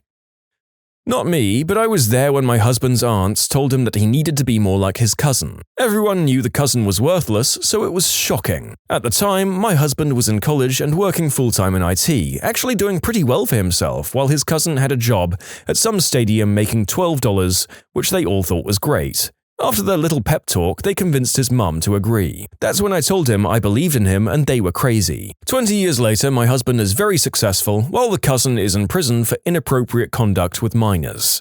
Seriously, his aunts were stupid C-words. When did an improvement ruin a product? Algorithm-based timelines instead of chronological ones. Cough, Facebook, Instagram. I love seeing posts from 5 days ago at the top of my feed. Facebook mid-video ads. Screw that, personalized ads. It just makes me scroll down my feed. There hasn't been a single video that I hadn't skipped every time an ad comes up. Literally, the second I see that little countdown to an ad pop up, I lose all interest in the video and close it. I hate the new plastic Snapple bottles. Weather.com. It used to provide me with accurate weather forecasts. It is now one giant cesspool of clickbait articles with questionable weather numbers mixed in sporadically. Literally everything about iTunes. Someone once called it a software update utility that also plays music. Someone here has already said Facebook, but I need to make a special mention for Messenger. F you, Messenger. Yes, I know I added a friend because I fricking added them.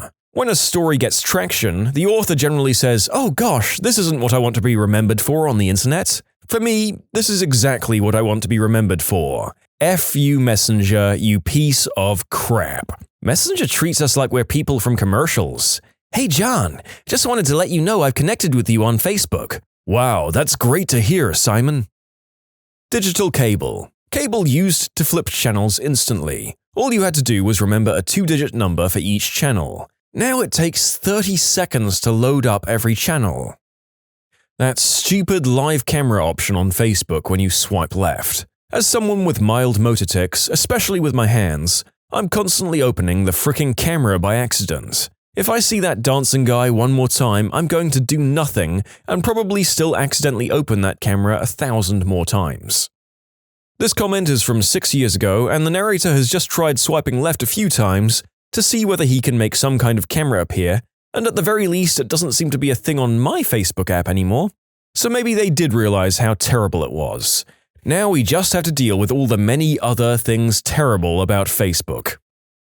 Whatever Yahoo did to Flickr. Yahoo tends to do that. I'm really curious on how Yahoo is turning a profit, or at least had enough presence to make Verizon want them. Yahoo is like that one kid who was super cool freshman year, but by senior year he became the creep selling substances and hitting on middle schoolers. For a search engine, they really don't do their job well. So many ads on their page. F me sideways, the company that got majorly hacked was actually doing pretty well for itself. Who knew?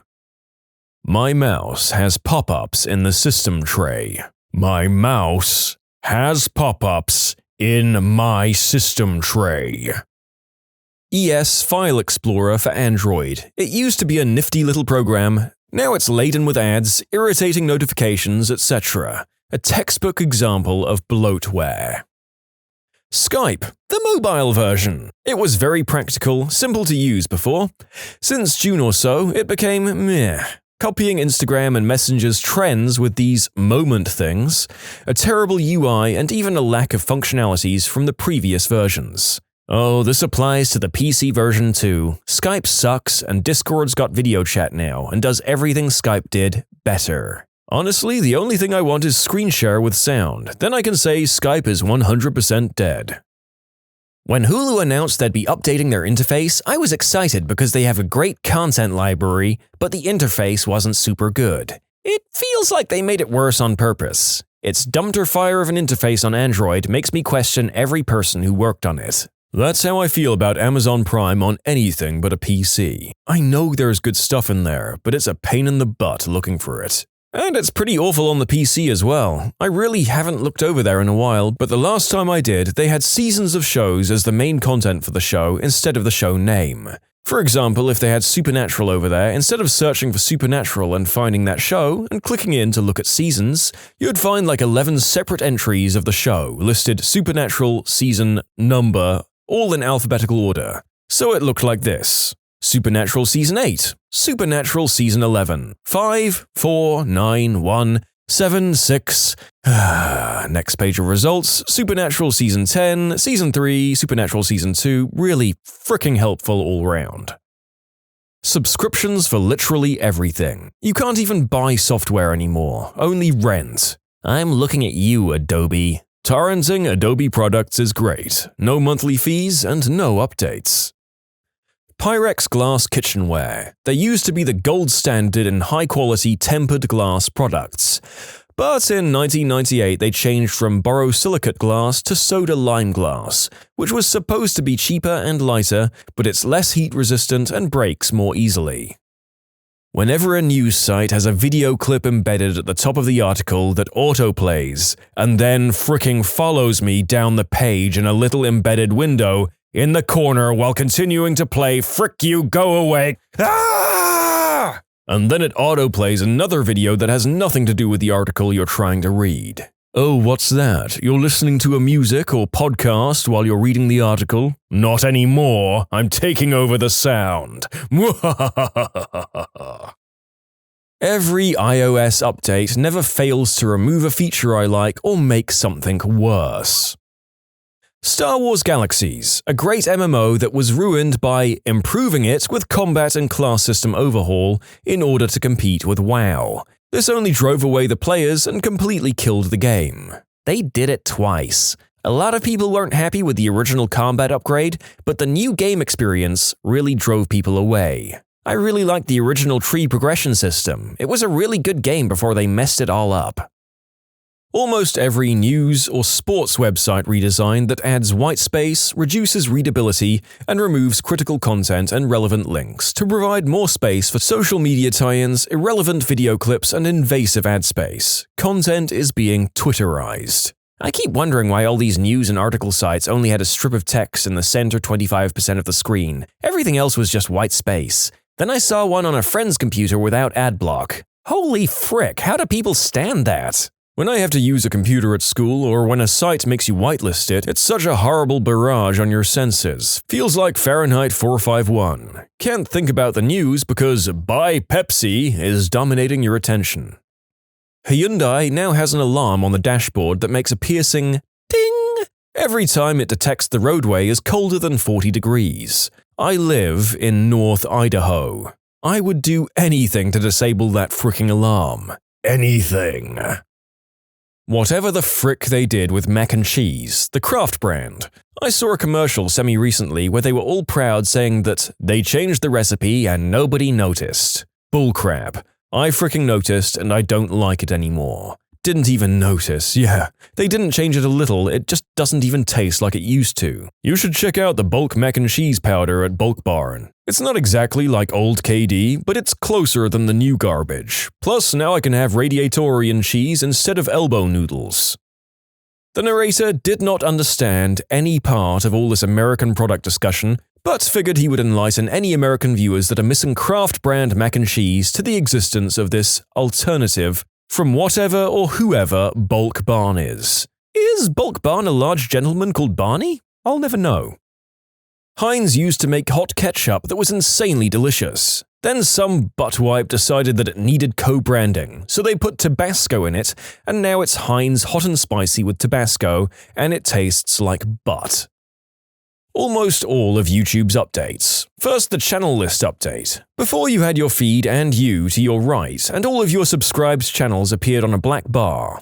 Then they turned it into some stupid tabs thing. Probably the worst in my opinion is the comment section update. Now pressing view replies takes you to a different page with just that comment, instead of listing them right underneath the comment. Also, whenever I try to scroll through the comments, it always acts like I want to reply. Also, the trending tab and the share tab. The trending tab always has such stupid crap in it, and I don't think that anyone uses the shared tab at all. Most of these are on mobile, but if you're on your desktop, you probably won't notice them.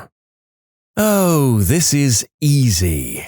Angry fricking birds. Formerly one of the most fun apps, now ad-ridden garbage and a sign of the mobile industry. I don't even mind the ads that much if the game is free, but the energy system crap is insane. The guy who invented that and anyone who funds that behavior should be launched into the sun. Fricking garbage. Energy system? Oh god, is that as bad as it sounds? Yep. You only get so much energy per day, and when you run out, you can't play unless you pay with premium currency. So not only do you have to pay to play, you have to keep paying to keep playing. It literally boggles my mind that people actually fork over money just to play more. Yik Yak used to be a fantastic social media app catered towards college kids a few years ago. It was basically an anonymous Twitter specifically for your geographic location. It was fantastic for news and updates about campus events and seeking help or advice from fellow students. You could even view Yik Yaks at other colleges around the US. Then they decided to add optional usernames, and that started a downward descent into what was essentially a rip-off of Facebook. Users left in droves, and they shut down for good this past summer. It was a shame too, because at its peak it was a must-have for any college kid at a decent-sized school. This sucked for more than just students. I work for a university, and yes, faculty and staff downloaded the app, mostly just for a good laugh. Most of us didn't care what everyone was saying, but what it was fantastic about was an unfiltered forum for real legitimate complaints. I can think of 2 or 3 things that got addressed and resolved more or less as a direct result of the app. It always amazes me that these people are able to go from an app worth millions to killing it in a few short months. Or that whoever made the design choice for usernames wasn't promptly fired when they were overwhelmingly negatively received. Apparently, the best approach was to let them continue down that path instead. You can submit your own stories to be featured here on the channel. The story submission link is in the description below. And if you want to listen to some vibey music in the background, check out easymode, also linked below, and subscribe. I'm convinced hot Cheetos use less and less chili powder over time, and it makes them suck. I'm convinced the same thing happened to Sour Patch Kids. Either they wimped out on the sour, or I became immune to its effects. Imgur requiring you to log in to upload pictures from a phone. Instagram's non-chronological feeds, in my opinion. It annoyed me so much I barely use it anymore. I love checking Facebook and seeing a post from a good friend. I'm having a beer at X. Anyone keen to join me? Posted 2 days ago. Do I go? Will he still be there? Half of the practical uses of social media no longer work. This happens on an almost daily basis on Instagram. I'll see a comic post about a show happening tonight in 10 hours. Plenty of time to make plans and come out. Then I check and the post was from 22 hours ago. Unfortunately, this is the reality of practically every form of social media. It's very difficult to monetize a chronological feed purely with ads, so they change it to top liked or something else, which is very easy to monetize. Just give us some money and we'll make sure your post stays at the top of your followers' feed for 24 hours.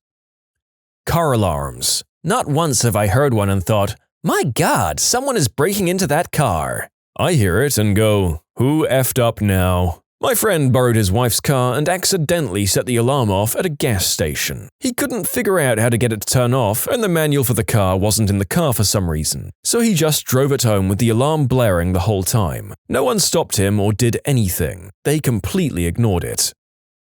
LinkedIn after their design overhaul. You used to just be able to scroll down to browse through a person's projects, awards, and achievements. Now, entire sections are reduced to just 1-sentence long, vague descriptions. And the profiles just look fugly now. You have huge amounts of white space and teeny tiny little profile pictures, which are now circular too, to make it even more awkward.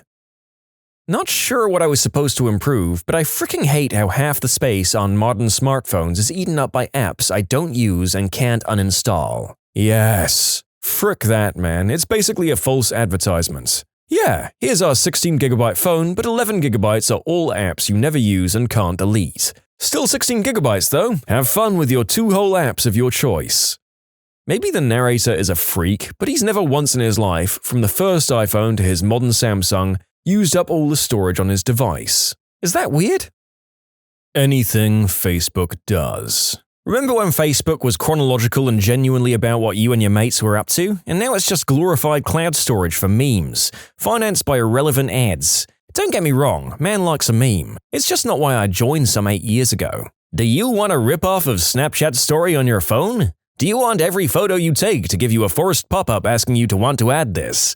Do you want listing yourself as going to an event to automatically create a dummy chat with everyone else listed as going? Do you want every friend request to create a dummy chat? Do you want swiping down on the app, the universal refresh motion, to instead open a camera? No? Well, tough crap, because you're getting it anyway. For real, I don't need my eggplant pics popping up on Facebook asking if I want to post them. No, I'm good, thanks. Microtransactions in console games. I get it in Facebook games and mobile games that are free, but in a game I've already paid $60 for, it's some BS. It puts people who don't want to pay more at a competitive disadvantage. They act like they're kindly offering us a shortcut, but microtransactions always make the game drag more, because they want to make you frustrated with a lack of progress, so you'll buy a booster pack or some crap. Same goes for pre-order bonuses and Day 1 DLC. They want to make you pay extra for that stuff that should already be in the game. Like, before I was fine paying like $5 for some good maps way after the game was released. Now though, they plan out selling you the game in pieces. It's ridiculous. Also, the games that make you grind so much, you're willing to buy whatever the frick it is. Frick the game industry, man. Microsoft buying out Skype. Skype has turned into a crappier version of the retired MSN. I exclusively use Discord now. There's actually a German word for this whole concept. Verschlimmbesserung, meaning an improvement that makes something worse. I'd say the iPhone, and now Pixel losing the headphone jack, is a great example of this. I think some video game patches are examples as well, when the balance or mechanical changes alter something you enjoyed about a game. Whatever the frick they did to honeycomb cereal. I bought one box and I'm never buying it again. New bigger honey taste, my butt. Yes. Why? Why would you do such a horrible thing to a delicious cereal? Let me usher you in to a paradise known as the Whole Foods Bar. This was a bar that was perfect in my opinion. It's a bar that is situated right in the middle of Whole Foods. They serve wine and beer, and all around the magnificent island of a bar is the wine and beer section full of anything you could possibly want. All you had to do was walk over and pick one of the hundreds of anything, and the bar will open it for you and serve it in a glass. Not only that, but you could grab any protein and almost anything else from the grocery store, with a beer or wine in hand, mind you, and bring it back and have the bar staff cook it for you for free. Crab? Done. Meatloaf? Cooked and ketchuped. Not only that, but they had amazing specials. A beer and a pizza for two? $10. It didn't matter what the beer was. Beer and wings, beer and burger, etc.